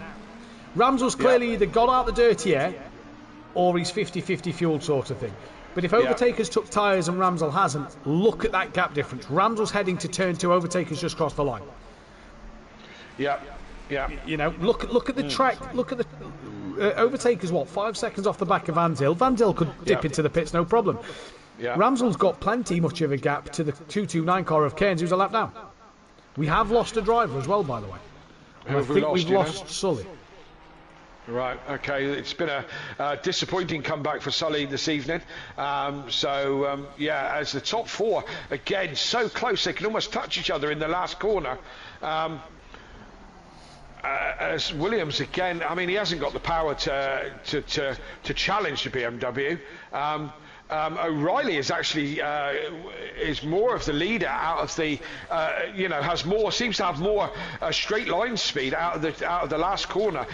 Is he was right up the back of Williams by the time they got into turn 1, but are they not close enough to do anything with it? But that Honda's got pace. That Honda has got pace, and yeah, it's going to be an interesting one to see what the Honda can do in this one. Sorry, I was just typing something out there. Going to look back to Duffin a second. He's now got past Mike Matthews, who was a 10th and a half. He's finally got the job done on Mike, so he's managed to get the move done. Duffin giving somebody a flash of the light there, not sure who. Must have just caught his buttocks. There's nobody in front of him at the moment, but Duffin has got ahead of Mike Matthews, so now it's Dan Davis's turn to try and have a look at Mike. Can Mike come back? We've got O'Reilly with Williams and Hupert and McGowan all together. Carlos kind of in no man's land at the moment. Now let's see what Duffin can do. Now he's been released from Mike. Now let's see what Mike can do against Dan Davis. But also you've got Ben Rooks still right there. Snye on the back of Matt Wright. He's got Jamal Clouden now for company. And they're the last kind of fights in this race at the moment. As everybody else kind of gapped out a little bit more. But this pit stop thing for me is just interesting. You know, Overtaker 21st in this race has just gone through turn 1. Rob Ramsel's halfway up to turn 4. I just don't get the strategy in this one. It was a cool day. Yeah, and I mean, you know, with the fear of bleating on about my own good race last night, but I'm going to milk it for everything it's worth. It certainly worked for me, and Dan was certainly saying in commentary, this is the way to go. This is get yourself out of these trains. But this is what I don't get, though, Kelly. Dan's saying this is the way to go. Dan's been in a train for the last 10 minutes. And well, they all have. Look at them all. No, 100%. This is what I mean. Dan said this on the commentary the night before. You'd think, right, you know, you're the one saying this. It's got to be a fear of where you're going to end up. As Dan goes deep into one again. Yeah, this is what I mean. Deep into one. Ben lucky. These two are trading mistakes at the moment. Ben had a little bit of a DK moment. We call him Drift King because he's the man who can catch him. But it looks great, but it doesn't take you forward. As he had a little bit of a moment earlier. Dan seems to be struggling into turn 1, does Daniel? Time and time again. But he's probably not going to get a hard time off his teammate, you know. So. But they're all trading mistakes. As Ben goes very close into Dan. As Dan takes a very wide line into the right-hander before the chicane. And it's interesting racing. It's strategically it's interesting. I know there's not a lot of overtaking going on, but no. But this is one of them races where you've got to think, you've got to outsmart the driver in front. And at the minute, you know, hats off to Ramsel because he's the one who's pitted. Not changed tyres. He's cleared. He's come out. So Ramsel was ahead of Van Zyl. So Dan and everybody's going to come out in the pack, sort of Ramsel. You know, ahead of Ramsel, and Let's look. Let's keep an eye on Ramsel and see how this pans out for him. Well, McGowan has decided to call it. He's in the train. He's decided to come into the pits and call it now. Then, as everybody else is going to stay out, and I am just absolutely. I don't get this. To be fair, Kelly, it's flabbergasting for me. It's and great use of the word flabbergast. It's not used enough in these days. But I used the word pedantic the other day in the correct term as well. You were quite happy about that, weren't you? To use the word pedantic in relevance as well, wasn't it? It wasn't just throwing in a big word. It was relevant to the situation. Relevant to the situation. Yeah. Flabbergasting. You know, do you know what? Got all the big words this week. Do you know what, Matt? Those people who say to me that Matt Duffin speaks some rubbish, I say to them, no, he doesn't. No. He's an intelligent man. Don't let him fool you. He is intelligent. Yeah, and that's how I look after you when all those people say it. Thanks. No worries. Hey, look, you know, the strategy worked, didn't it, last night? certainly did. McGowan into the pits. He's been stationary for quite a while. You're milking it as much as I have. I had two drivers that I was looking out for last night. Where did one finish? Where did the other finish? That's all I'm going to say. Car 34, that's a spinner. That is McGowan on his way up the hill. Oh, that is out of turn 3, actually. That is parked on the curb. Now, look at Ian McGowan. Look at Ian McGowan. He has got Rob Ramsell ahead of him. Rob Ramsell was P10 before the pit stop. Yeah. McGowan was 4th. Rob Ramsell has had clear air for 2 or 3 laps now. McGowan has been in the train of the front 4. McGowan is behind Rob Ramsell. Right. I tell you what, Dan is not hassling the back of Mike. No, he's not. Dan is struggling. And to be honest, De Bont isn't getting away at a rate of knots either. I think this is a little... Do you know what? I'm going to tip my hat to Mike Matthews here. I think great defending and great attacking from De Bont. Really good racing from all 4 of these at the moment. Yeah. De Bont, I don't think has had massive pace over Mike. I think he's had a few tenths. And I think that's all De Bont's had over Mike. Just a couple of tenths a lap. Patrick Ledger now pulls the trigger. That could be a strategy because he was gaining on the back of Ben and Dan. That could be huge. Absolutely. We've got Chris, who's always in the chat, Chris Rook. And hi, Chris. Always good to hear you in the track. Can we see who's lapping quicker than Dan and Matt? Dan and Ben. Who's lapping quicker out of Ben and Dan? So their fastest laps, there's 1,000th in it. Yeah. The last lap, Dan was quicker by half a tenth. Yeah, so but nothing. Mike was then in between that of Dan and Ben and De Bont last lap 44.9, so absolutely flying De Bont now. So he's really put the hammer down this time round. Ledger out the pit lane ahead of Keynes. Where's Ramsell? Not in front of him. So Ledger was just getting on the back of Ben and Dan, has come out ahead of Ramsell. Clearly done a splash and dash, got out that traffic. I think it's a good strategy. Overtake a fastest lap of the race. He's going side by side with Van Zyl. Van Zyl may concede this one, does concede this one, knows that it's not his fight. And overtaker is through. Van Zyl still to pit in this race. Ledger and Stardog and Hibbs, having a good little scrap at the moment. Rook on the back of Dan. Dan's not close enough to Mike, and then the top 3 are still close together. I'm watching the top 3 now. I jump back on as there's still absolutely nose to tail, 1 to 3, and it's still just rolling round. Halfway through the race, we make half distance. Let's see who pulls the trigger now. Overtaker is now the quickest man on the track. Shame there isn't. We don't give a point for fastest lap anymore, do we? We do give a point. Yeah, we're not the Formula 1. Yeah, it's so hard to keep up with everything. What rules work for everything? I keep getting confused with the qualifying. Formula 1 are now not allowed to overtake in the final sector. We do the same, don't we? Yes. Yes, we do, and one rule for touring car, one rule for Formula 1, and all these rules makes my head spin. It really does. It does. It's hard to keep up with. Snai is in though, so let's keep our eyes on Snai. So where's Ledger? Hooper really, really deep. Sorry to butt in, Matt, but Hooper really deep. He would have had a track limits ping for that one. He was right off the track at the fast left-hander, and unfortunately Williams couldn't capitalise on that. But is Hooper starting to struggle a little bit? Possibly he seems to be all over the shop. Well, Ledger and Ramsell and McGowan are now going to come through. Overtaker will as well. Where's Cardno? Penultimate corner. Snai still not gone green at the moment. And so he goes green now as Cardno enters the final corner. So long stop for Snai again here. Was kind of in a train, not massively, up the rear of, I believe it was Matt Wright he was behind. But was in the train nonetheless. He comes off the pit limiter now. Cardno is going to come sailing past him as he's up to top speed. And that is the power of not just the undercut, but the fact of having clear air, in my opinion. Yeah. I'm on board with Williams now. Hooper, I said to him, is young, and I hinted that he drove that way. I meant that with all the respect in the world. He's a very quick driver, but he seems to throw the BMW into a corner and then kind of sort it all out in the middle of the corner.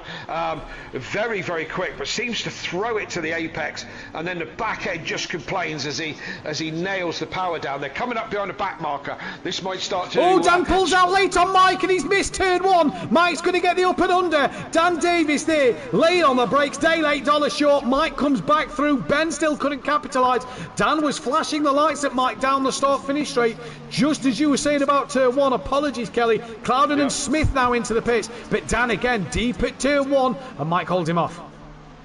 Yes, indeed. Is Dan starting to get frustrated, starting to want to get on with this without putting a pit stop in? Yeah, it's frustrations maybe. It's one of those tracks again. You just can't find a way through, and it's time. It's lap time. It's position ticking away. Williams nearly into the back of Hooper there as they come through. They're gaining on the back of Michael Harris, the lapped car. So Clouden and Rob Smith in. This is a long pit stop. Let's just drop down to Patrick Ledger. He's already through. Ramsell's already through. McGowan's already through. Overtaker's already passed them all. Where's Cardno? He's coming around the final corner. Clouden and Rob Smith both gone green. Keep your eyes on them leaving the pits. Clouden's away now. Rob Smith's away. Not just yet, so Cardno will get ahead of Rob Smith, doesn't get ahead then of that of Jamal Clouden, but Jamal Clouden drops behind every pit runner up until Cardno then. So again, I just think the longer strategy isn't working too well. Ramsell's gap to Ledger, 10 seconds, he's got 4 seconds to McGowan. Now, whether that's fresh tyres for McGowan or not, McGowan has been flying today, so Ramsell's just got to do a job. But as we know, pretty easy to defend in that middle sector around here. Right, Hooper to O'Reilly Williams down in towards turn 1. Nobody's going to make a move there. Dan has had a moment out the final corner because he was 2 tenths behind Mike. He's now 8 tenths, and Ben Rooks got past him. Yes, he has. And Dan did move over. I jumped onto him and he moved over to the right. I don't think that was defend. I think if he had a moment, maybe he said, go on, Ben, you have a go at Mike and see what you can do. I'm Sam Williams in the chat, who is the Team Audio Sport driver for Pro-Am. Great racing and strategy. Yes. Not seeing a lot of the strategy side. Bob Ramsell and Ledger. I agree. Not seeing a lot of the strategy side at the moment. I agree with the statement. Great racing and strategy. But, unless the remarks to you from last night, Dan's let Ben past is what Chris is saying in the chat. So Dan has let Ben have a go at Mike Matthews. Somebody we just lost. I'm going to throw this out there. Sorry, mate. We just lost somebody. Yellow flag, and then we lost somebody. They disappeared off the map. That was as Dan and Ben came through. I don't know who it was, but I can't see the Audi, so I think we've lost Michael Harris. Maybe that's it. Yeah, because he's not. That could well be considering where you're on the track. Yeah, sorry, Ben's through. Dan's let him through, so he's saying, and Dan's now dropping back a little bit as well, as Ben pulls up to the back of Mike Matthews. Dan just falling off the pace a little bit, so I'm going to throw this one out there. I'm going to play devil's advocate. Why didn't Dan pit to let Ben through instead of losing time? And Dan's now pulled the trigger. Why didn't he do that a lap ago? Don't know. I don't know.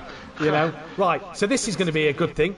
Patrick Ledger has got 1, 2, 3, 4 corners to go before Dan, Dan is in the pit lane. Let's see where Patrick Ledger is to Dan. I'll keep an eye on Dan in the pit lane. Let's see if he has a quick stop. I'm pretty dead set that he's going to run one set of tyres. I'm pretty dead set as well. I just don't get why he's lost so much time, in the dirty air. But let's see. Ledger's coming now as Dan is yet to stop. Ledger's now round the final corner. And Power's out that corner he goes now. He's got Keynes on the back of him who's a lap down. Dan has gone green. Dan is now off the limiter. And Patrick Ledger at full speed isn't closer to Dan. No, going to probably roughly be about what the gap was before Patrick Ledger pitted. So, yeah, interesting. Yes, indeed. I don't feel like Dan's lost a lot, but I don't feel like Dan's gained anything. But what he has done, Matt, is put himself in clean air. That is the bonus. This is now where Dan can gain. Yes, so he's put himself in clean air. And you could argue the point, again, playing devil's advocate, you could argue the point that he would drop into somebody else's fight and still be behind. He's got now clear air, so he can now get his foot down and try and make some positions in strategy, depending on when the other guys pit. Let's throw another one out there. What damage has his tyres had being sat in that train? And Dan's had a few snaps and slides. He has, he hasn't looked ultimately comfortable, but then again, I mean, I can only comment on what I do, and I like a car that is absolutely nailed to the ground, where Daniel's style is a bit looser than mine for sure, and definitely quicker. You know, so, you know, does he... I always wonder if I don't push the envelope enough, you know, so... but I can't handle the car moving around all over the place, where Dan is better with it. So it sounds like Dan, from what Chris is telling us, Dan let Ben through. Ben's not gained on Mike massively, you know. John Gooday now into the pit lane. So let's see where John Gooday comes out. We've got McGowan on the back of Ramsell. Well, there's no yellow flag, so I assume John's managed to master the pit lane this week. If you missed it last week, John Gooday had a spin on pit entry, and he did send me the video in the week. It looks like he came in way too hot into the pit lane. It may have been a last-minute decision for him. We've got McGowan on the back of Ramsell here. These are two of the drivers that have pitted. Who's 74? 74 is O'Reilly. So O'Reilly's had a moment. Yeah, he has. He's dropped behind Carlos and De Bont now. He's also struggling to get back going here with Mike now on the back of him. Just want to point out, De Bont's on the back of Carlos, so he has gone since getting past Mike Matthews. Ian McGowan... Sorry, did O'Reilly have one of those moments that we talked about, that everything seems to be fine, and then all of a sudden the Honda just snaps back? And we've people who've driven the Honda have said that it has a moment where it just has a mind of its own and just does something unusual and snaps. And we've seen it with O'Reilly in previous seasons, where he just seems to have a moment on his own, is that one of those moments? We'll see if we get to talk to him at the end, maybe not, but drive through Dan Davis for track limits. So there we go, he's been pushing the limits. He's left the strategy late, and now he's got a drive through which is really going to bite him in the bum, and that'll put to bed any hope of anything in this race. We've got Jamal Cloud on the back of John Gooday here, fighting hard. John's just came out the pit lane, remember. McGowan on the back of Rob Ramsell as well. Gooday just taking that chicane. Looked like the Aston Martin took the chicane a little better than the McLaren in the middle sector. Ramsell defending hard from McGowan. Now this is the big problem, look. McGowan's strategy hasn't played in his favour, because he was running P4 in this race, which would now have been P3 with O'Reilly having the spin. And he's now sat behind Ramsell fighting for P12. I know drivers have still got to pit, but he's having to fight hard. John Gooday and Jamal, in fact no, Jamal's ahead of John Gooday, so not sure where Jamal got that move done, but Stardog now going to try and attack the back of John Gooday as well. McGowan on the back of Ramsell. We got Ben Ruck up the rear of Mike Matthews, who's still on the rear of Kieran O'Reilly. Yeah, that's what I was just going to comment. Mike has pulled up to the back of O'Reilly, and O'Reilly is not getting away. And with no disrespect to Mike, I'm quite surprised about that, because O'Reilly is seriously quick. And but Mike has pulled back up to him. Is O'Reilly suffering with a problem? Has he murdered his tyres, been right up behind the top three for so long? Is the McLaren better on its tyres? Mike hasn't been behind anybody much, has he? He's been was behind De Bont for that little bit, wasn't he? But then De Bont pulls away. Speaking of De Bont, by the way, he's right up the rear of Carlos there. Mike and Ben still going at it. Still surprised Ben. Matt Wright, probably the loneliest race of the day down here. Hibbs in P9 also. And then it's Dan with a drive-through penalty. Patrick Ledger. Ian McGowan has got past Rob Ramsell. Ramsell's now got 5 seconds back to overtake. And then it's Van Zyl, who's had a lonely race. He's not pitted yet.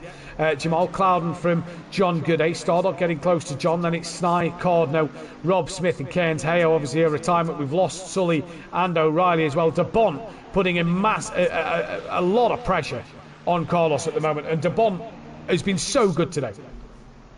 Yes, indeed, he has. Yeah, very much so. Ben Rook just having a look around the outside of Mike Matthews into turn 2. Nothing doing there. That was just a report that Dan hasn't served his drive-through yet. He's got 3 laps to do it, hasn't he? He's got 1 lap to do it now. One lap to do it. Well, he does have 3 from the time of the penalty. Am I right in saying? Yeah. So he's got that to do, and as I say, Ben's still at the back of Mike Matthews. Mike's still keeping O'Reilly honest. He's pulled a little bit of a gap, but he isn't driving away into the distance at the moment. So I wonder if O'Reilly's is just getting his head around a bit of damage, refining the car, carrying a bit of damage, possibly so. Williams still out front, hassling the back of Hooper. Hooper's still doing a cracking job. I'm going to move to that one because watching the back end of Hooper's car is really quite fascinating. Whoa, Jabont, sorry Kelly, nearly into the back of Carlos, has to take avoiding action into the final corner, and he does so with ease. Just to let you know, Dan's drive-through penalty time, that is going to cost him 24 seconds in this race at the moment. Kieran O'Reilly's in the pits. Yeah, well, that's as I say, that's Dan, out of the top scoring positions for sure. Yeah, it hits you so hard at any track. With Hooper getting very sideways through all the corners. As I said, it's quite something to watch, the back end of Hooper's car as it dances around like a good old BMW should. If you're not driving it, sideways, you're not driving it properly, in my opinion. How interesting that Brandon Williams here, by the way, is now staring at the back of another car. This is kind of, you go back to Zandvoort, O'Reilly on Williams, now Williams on Hooper this time round. Dan's in for the drive-through penalty. The 229 has just gone past. That is Cairns, but Cairns is a lap down. There goes Rob Ramsell, who's just gone past. Overtaker's going to come through. Dan's going to come out behind Overtaker. Van Zyl yet to pit. Dan will come out ahead of Cowden, but behind Overtaker. Then in 14th place is Dan Davis. How did you get on with track limits on GT4 night? I think I had 3 in one race, but yeah, that's when I had a bit of damage and the car felt awful at the end, so it was a bit harder to keep going.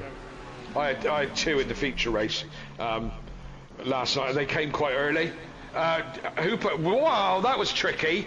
He looked into the pit lane and then dived out again, but it compromised him for the last turn. That was quite erratic from Hooper there. He dived into the pit lane, and he was definitely going for the pit lane and then jumped out of it again.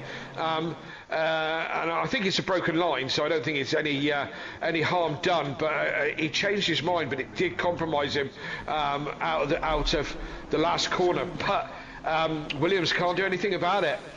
No, he can't, and DeBont couldn't do anything about Carlos there, and Ben can't do anything about Mike Matthews. O'Reilly's got past Hibbs, so O'Reilly's just starting to clear traffic now of the guys that haven't yet pitted. The next car will be Matt Wright, who is well up the road. A bit of clear air now for O'Reilly to take.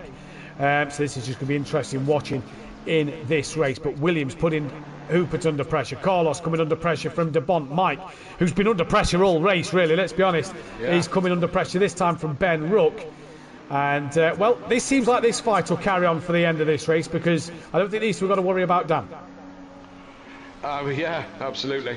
As Williams gets very close into Hooper, I wonder, as I said, Hooper's got a certain driving style. He kind of drives it like he stole it, and I say I'm loving watching the back end of his car, but Williams can't do anything about that, can't capitalise, can't use that as a tool against him. And to be honest, if you can make it work, then no problem, but sometimes when you watch the onboards of Formula One and you see them dancing with the rear end of the car, this time Hooper goes for it, jumps in the pit quite late on the entry. Williams says, you do as you wish, pal, I'll go on. And Hooper into the pits. Hooper into the pits then. We've then got this of Mike and Ben, as well as DeBont and Carlos, that both carry on their way. So they will carry on going at the moment. What about Matt Wright? He's also going to keep going in this race. We've just got Hibbs and Van Zyl left to pit before the timer is out. And at the moment, you have to say, cracking job from Brandon Williams, from Hooper, who soaked up all that pressure from Williams. And now let's see where Hooper comes out. Where's O'Reilly after O'Reilly's spin? Hooper's going to be off the limit now, and O'Reilly's only just exited the final corner. So that spin hurt him. O'Reilly's got some damage on the front of that car as well. That bonnet flapping around a little bit. Rob Ramsell, he was one of the earlier pitters, as was Ledger. He's 4 seconds behind McGowan now. He's got Overtaker 2.4 behind him. So Overtaker gaining slowly. Snai is ahead of John Gooday by 0.6 of a second to what has happened to Snai. Then Carl looks in good touch at the moment. So has he just pitted? Not sure. No, he pitted earlier on, so he has actually got a bit of rear damage. So I'm wondering if Snai's just struggling a little bit. John's been able to catch him And now it's going to be interesting. Ben Rook really on the back of Mike. Nope. Has a moment. Off the track he goes. Yeah, at a moment there. I don't know if that pinging up that's one of the corners that pings up a track limits quite regularly. You don't get away with a lot on that corner at all. You start running over that green curb and you're in really big trouble. Closest battle on track. This and De Bont is all over the back of Carlos. De Bont's in. Yep, pulls the trigger. He's in. He's going to get out of this one. We'll see. We'll start to see now how these pan out for people as we see what the order is as it all starts to slot into place after the round of pit stops. Well, Hoopert's already 3 corners from the end, so Hoopert pretty close to the end of his lap. O'Reilly 7 seconds behind him. I'm more interested with De Bont around the Ledger one. I think De Bont should come out ahead of Ledger at the moment. Yeah, I think so. He's going to be on fire for this one. Everybody obviously going long that are in this race now, so they're clearly in for a quick pit stop as Hoopert slides out the final corner. Oh, he had that a bit sideways, cross on. De Bont is on his way out. Here comes O'Reilly. O'Reilly dropped behind De Bont, remember, after his spin earlier on. De Bont's off the limiter. It's going to be close. No, it's not. De Bont's well ahead. Well ahead. Yeah. Job absolutely done. So, Ben Rook still hassling the back of Mike Matthews. And Mike, I mean, we're going to have to rename Mike Tefal or something, because he has been an absolute pressure cooker in that McLaren for him. Because if it hasn't been De Bont pressuring him, it's been Dan pressuring him, it's been Ben pressuring him. He's gonna pop his dear Mike after a little while. You know, he's probably sweating like mad. He's got, as I believe, I haven't been there, he's got a converted loft that has got his sim rig in it and a lot of his design Manchester equipment in there with him, and apparently it gets really hot in there at the best of times, but he is probably absolutely dripping in sweat at the moment. He'll be enjoying this stuff. He'll be really enjoying this time. Yeah, loving it. Yeah, absolutely. It's a great showing from Mike this evening, and he will be absolutely loving it. And again, got to be a candidate for driver of the day, hasn't it? Well, there we go. Look. I've just put the driver of the day poll up. I haven't put Mike on there because I've put Overtaker on there from his race 1 win. So I think it was a good performance from Overtaker in race 1. Williams got a second. He's currently in the pits as well as Williams. So let's see where Hoopert is. This could be an interesting one to keep our eyes on. See how Hoopert's outlaps have been to Williams' in-laps. But yes, Hoopert's coming round the last corner, just hanging around on that apex like you do, and a better exit for him this time round as he comes over the start-finish line. And Williams is green, but I think Hoopert's going to have this done. You know, he's up. He's full. Yeah, got it done by quite some way. Yep, the gap's a little bigger than what it was. De Bont as well looks a bit closer to Williams in that one, and so not the best of stops from Williams. He'd have wanted a little bit more, but sadly didn't get it. Rob Smith saying that he's going to give Mike driver of the day. Yeah, I don't know if I should, because I gave it to him last week. Do you know what I mean? And I mean, who has drivers of the day 2 races in a row? I mean, you know, it's only brilliant people have that, don't they? You know. Anyone sprint to mind? Me. Oh. Better than a win. Just because I can't get a win. You've had 4 bronze wins, I think you'll find this season. No. Bronze doesn't count. Right, so Ben's come out of the pits. He's come out ahead of Hibbs. Only just, but he's ahead of Hibbs. So he's not in the traffic of another car. He's got a bit of clear air to O'Reilly. So decent from Ben. The question now is when does Carlos choose to pit? And Mike and Matt Wright. Hibbs and Van Zyl still to pit. Well, Carlos going to go another. What's Mike going to do? Well, we've got just under 9 minutes left of the window. Mike's staying out here. I'm thinking the later you pit, the worse it is. That's the way I'm starting to see this. But I don't know. We'll see. I mean, the bonus for both Mike and Ben at the moment is they're both running clearly old tyres. Yep. They've both got clear air.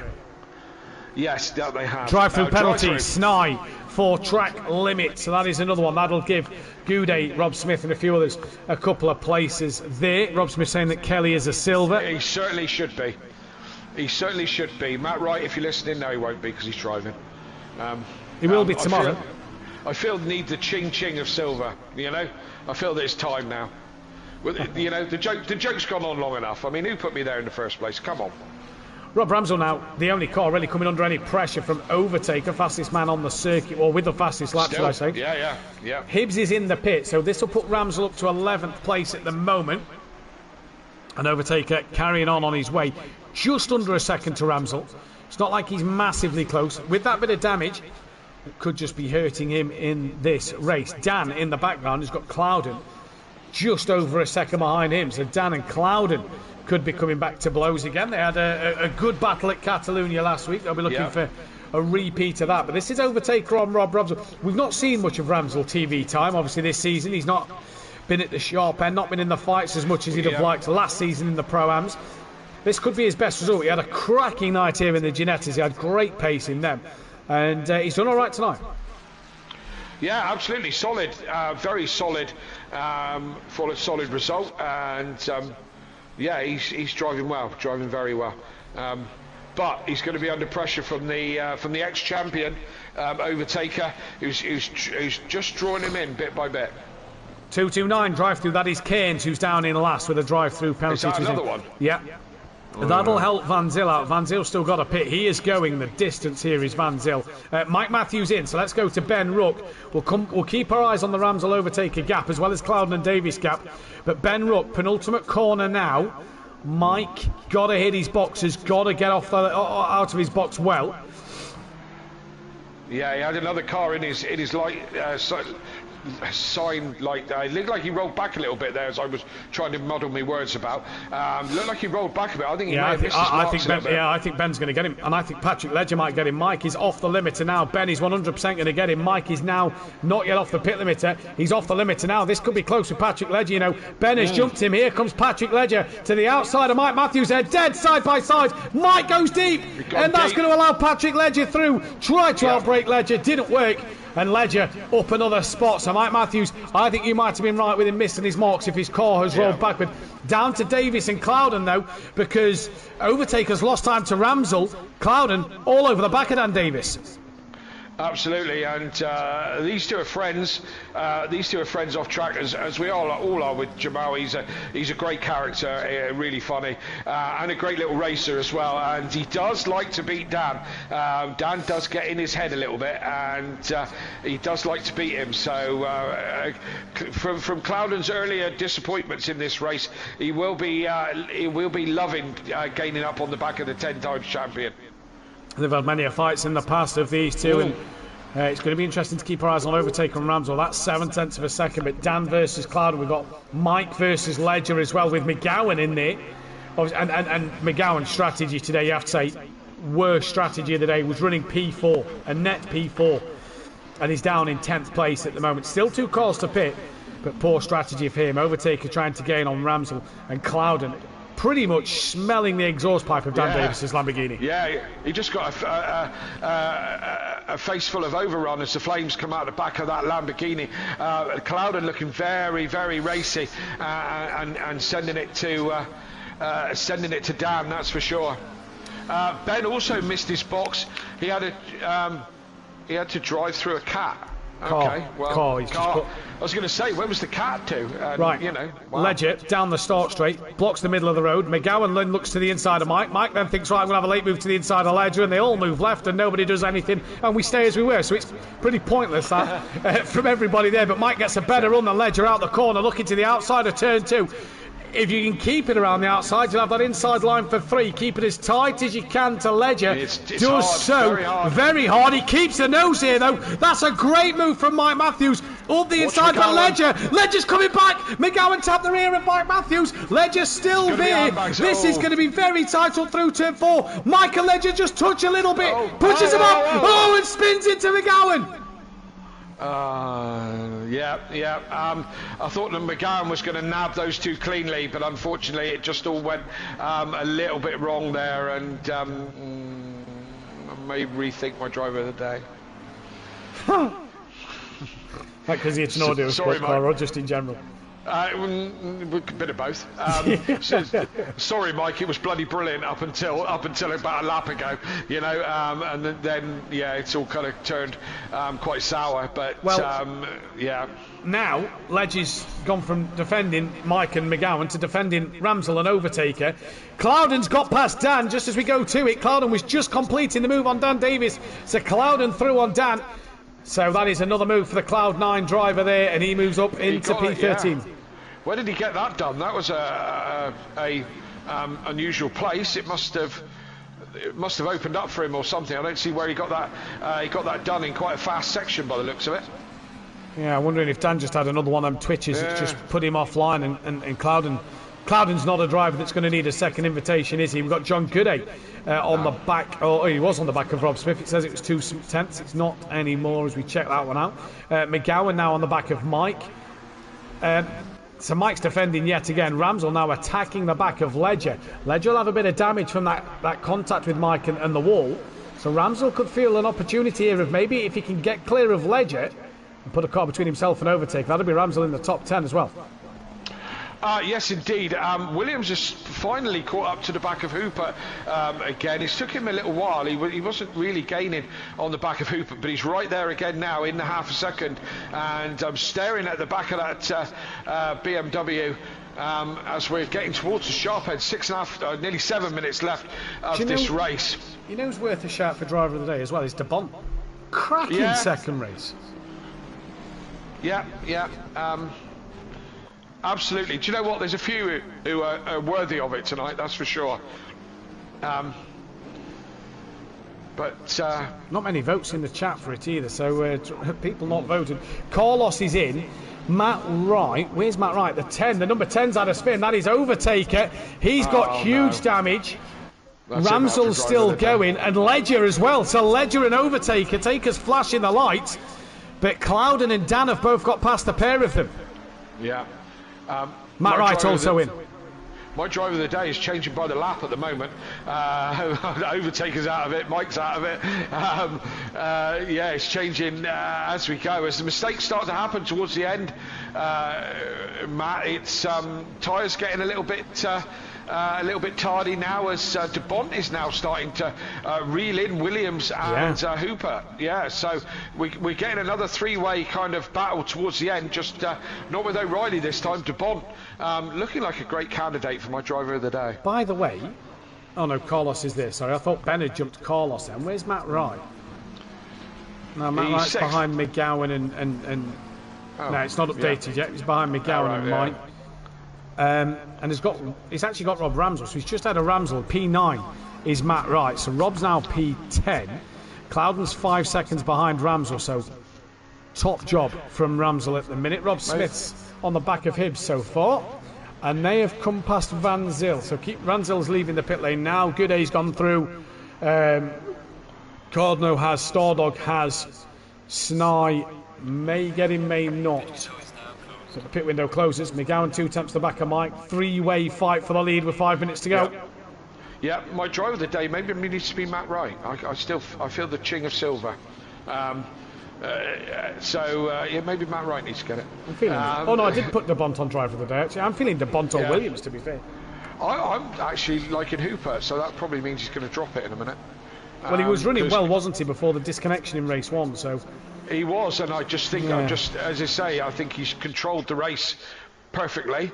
And yeah, a couple of Larry moments, but that's I've come used to that with Hooper, some Larry moments. But Williams, another solid drive, isn't it? You know. Yeah, it seems to be Williams always chasing somebody, or O'Reilly always chasing somebody, you know, so yeah, consistently every week they seem to be in the mix. But how long since Hooper's had a race win? I think he's won a few GT4s this season. I can't remember when he last won a GT3 race, but it's been a while, so, you know, due a win. He had that cracking quality as well, didn't he? He did. Well, we've got 3 minutes 44 seconds left. It's going to be an interesting race till the very end, this one. It's coming down to the wire. Top 3 for that podium. And what a job it could be today for these three guys. We've also got the fight of Mike Matthews and Ian McGowan. We've got Matt Wright and Rob Ramsell within a second of each other. We've then got that of Hibbs and Rob Smith. They're actually side by side. Rob Smith trying to get his done around the outside of turn 1. He'll have the inside for 2. And Rob Smith, that Mustang power, pulling him up the inside, and through he goes on Hibbs there. Then so that's another move for Rob Smith. Moves up to 15th place in this one. We've got Van Zyl on Snipe. Yeah, that's a fight we'll keep watching as well. But Mike and McGowan, closest fight on track, unless you disregard the top 3, as De Bont is crawling all over the back of Williams now. Yes, he is, and Williams isn't too far away from Hooper either. Again, Hooper has goes through that last turn with the back end complaining, and again, I'll say it again, he's driving a BMW just like it should be driven. All BMWs need to be beaten within an inch of their lives. That's the law, and everyone I've ever owned has got that treatment, and he's driving it just like that, loud and leery, but keeping it out front. Williams just can't do anything about it. He's been there or thereabouts. He can read every sticker on the back of that Beamer in detail, and he'll probably be dreaming of it tonight when he goes to sleep. He's been that close to it most of the evening, but great driving from these guys again. Yeah, great driving indeed from these guys. They've got O'Reilly 1.2 behind, so he's not out of this, and this is penultimate lap of the race. I think there's one more to go after this, so this could be very interesting here. Mike still defending from McGowan. Lovely there. Rob's just dropped off the back of Matt Wright a little bit. He's got Clouden 2.5 behind, so can he keep Clouden at bay? Clouden's dropped Dan. Dan's just lost all pace. Right. Right, sorry, Dan's lost. Sorry, Dan's lost all pace and Clouden's pulled away. Yeah, for some reason, Clouden hasn't been slow all evening, has he? He's not. He's been bothering the top of the timing sheet. So, again, incident early doors in this race has just made it difficult for him. That is a Duffin chop and a half, or we could call it a Dimitri chop from Snipe, then sends one on his teammate into turn 1 and misses it by a mile. Gets past Van Zyl out the final corner, chops the nose immediately off Van Zyl and misses his brakes into turn 1 and loses that to both Stardog and to Van Zyl once again. Masterclass on probably not how to do it. But, final lap. There you go. Final lap indeed. Hooper still in the lead. Half a second back to Williams and a couple of tenths back to De Bont. O'Reilly's within a second of these guys, but I don't think he's going to be able to do anything there. And what's going to happen? I don't think Williams is the type of driver to throw one up the inside. What are you doing with your mic now?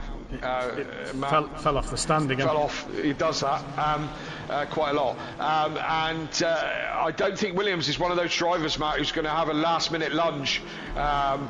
He's just not that type, is he?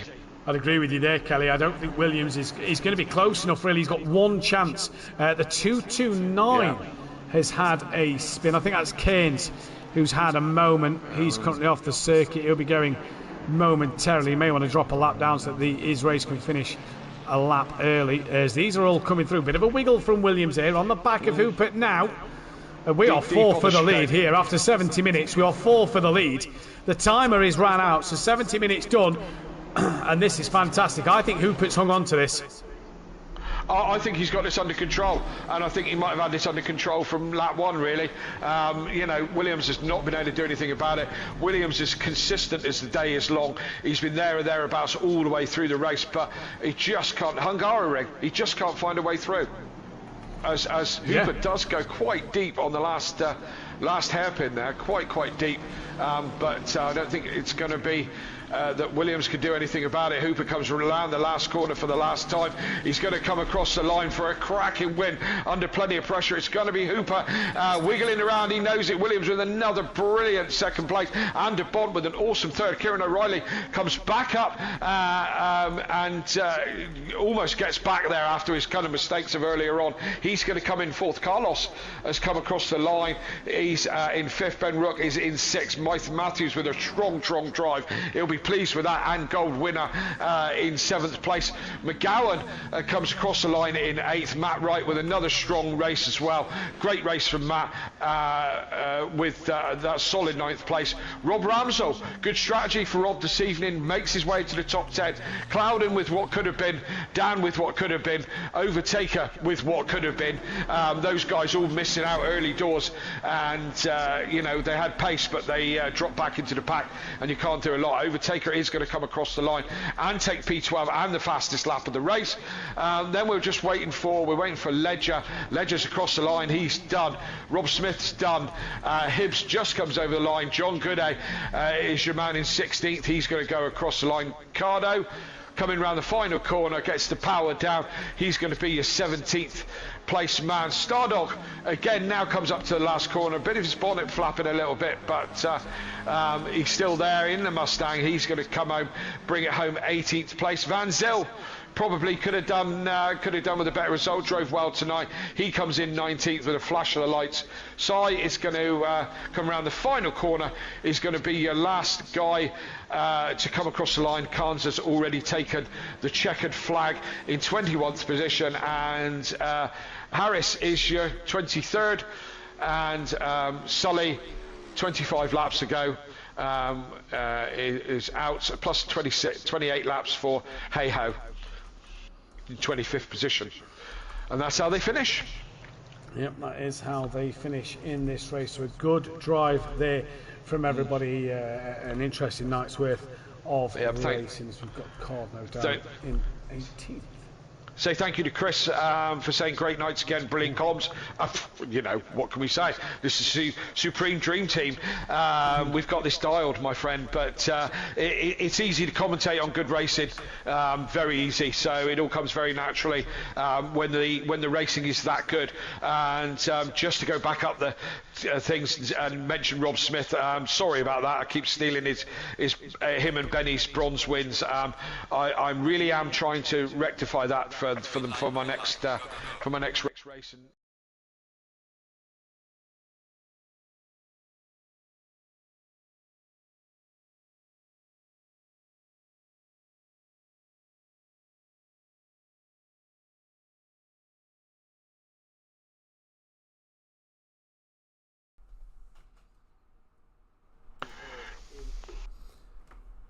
And I believe now we can be heard in the looking good there for the time being. Kelly, great night's worth of racing to kick things off, really, wasn't it? Fantastic night from everybody. Yeah. Great bit of driving. Give us your driver of the day, first of all.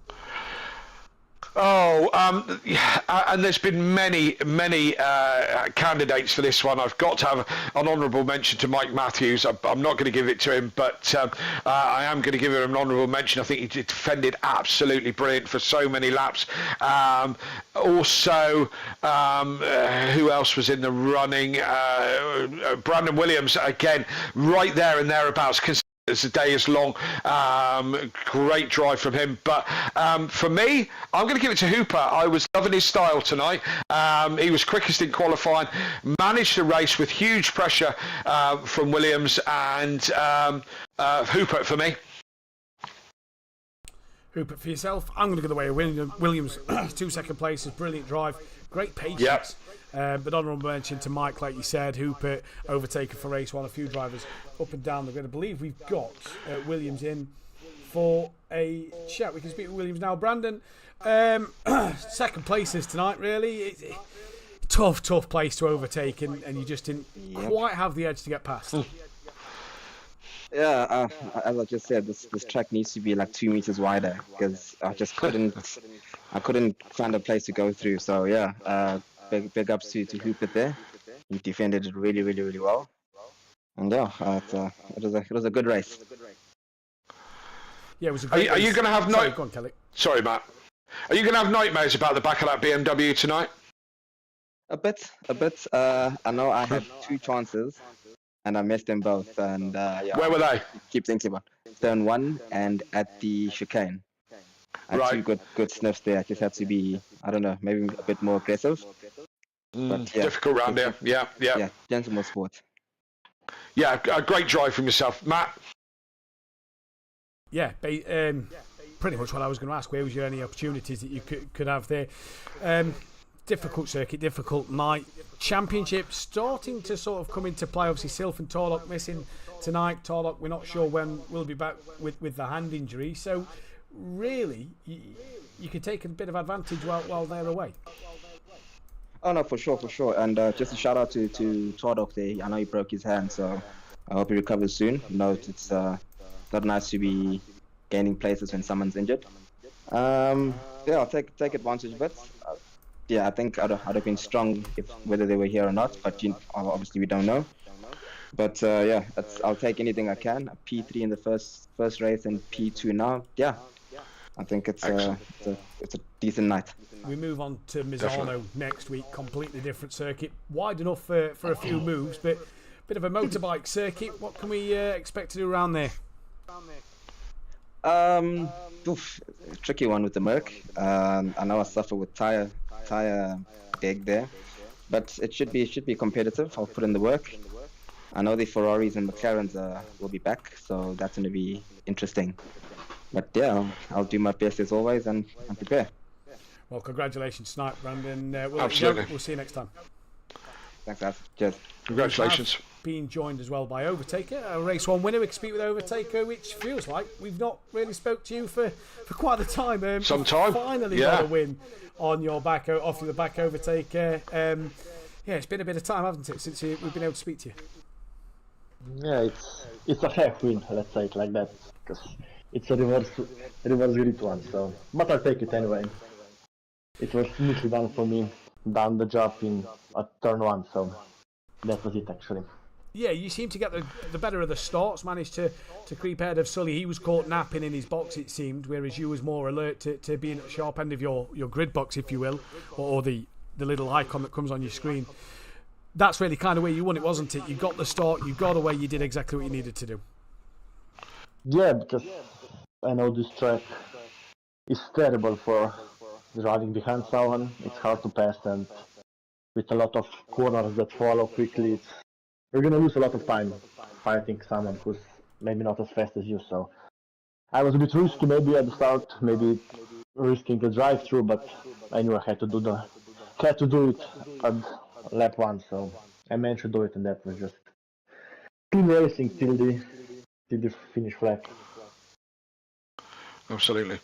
Yam, we haven't spoke for ages. Must be ages and ages since we spoke. Cracking night tonight. Just in your words, just sum up race 2 and how it kind of all went. You had a bit of a disappointing race 2, but managed to drag it back to, what was it, nearly 12th and fastest lap.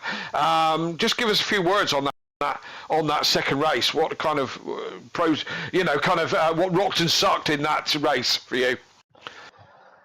For the future race, actually, I didn't have a lot of time to practice with the full fuel, so yep. I was speaking to my teammate, and we decided we're gonna go half and half.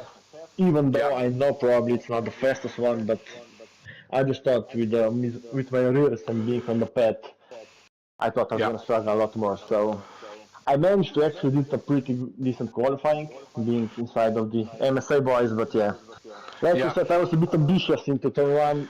I saw an opportunity in the outside, but this is Hungaroring, turn 1, never be on the outside. I got squeezed, and then I got squeezed again. Maybe I should have given a little more space, but yeah, Carlos just touched my rear, nothing special, and around it went, and then just strategy ruined, and a couple of more incidents at the end. So at the end of the race, did you feel in hindsight that maybe the long strategy would have worked better for you? Yeah, I mean, if I would predict that I would do last after the lap 1, yeah, of course it would. yes, of course. Yeah. Yeah, I was just trying to get some positions at the start, like I did in the race 1, and just go with it. But it didn't went my way, and with the damage I had. So I was actually surprised that I got the fastest lap, because you did something right. Yeah, I don't know what it was. I guess nobody did half and half, so Yeah. that was the advantage I had. At least something. Brilliant. Right? Absolutely. Matt. We go to the Misano. We go to Misano next week. Thoughts? What can you do around there? I actually don't like the track, but I think it's pretty good with the pad. So I was always quick there, but never in the Mustang, never did a race there. So let's see. I have zero expectations, but watching and knowing the MSA guys and their pace, it's gonna be fight for P10, and that's okay, I think. Well, congratulations on the race win tonight. Unlucky in race 2. We'll see you next time at Misano. Overtake congratulations in the sprint Thank you. race. Brandon Williams, driver of the day in the chat. Kelly gave his vote to Rupert. I gave mine to Williams as well. So that's a joint commentator driver of the day. Special thanks, you can see on the screen, to all of our amazing Patreons. Without you, obviously, helping and support, run the channel, run everything else.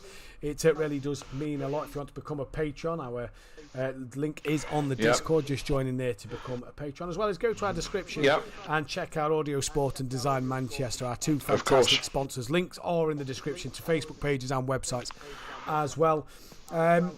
Hungaroring comes to an end. We head to Misano as we enter that back half of the season for the pros, pretty much the halfway mark for Genettas and for Pro-Am. It's going to be a fascinating week of racing. If you haven't done so already, hit that thumbs up button, subscribe to the channel if you are new, and hit the bell to be notified. Dan Davis will be back in the box Tuesday evening with Alexa Marshall. Dan Davis will be back for Pro-Am on Wednesday night. And then Sweet and Sticky, myself and Kelly, back in the box on Thursday evening. The Dream Team indeed. We, though, we'll see you in a week's time. It's been a fantastic night here at the Hungaroring. We'll see you next time. Goodbye. Good night.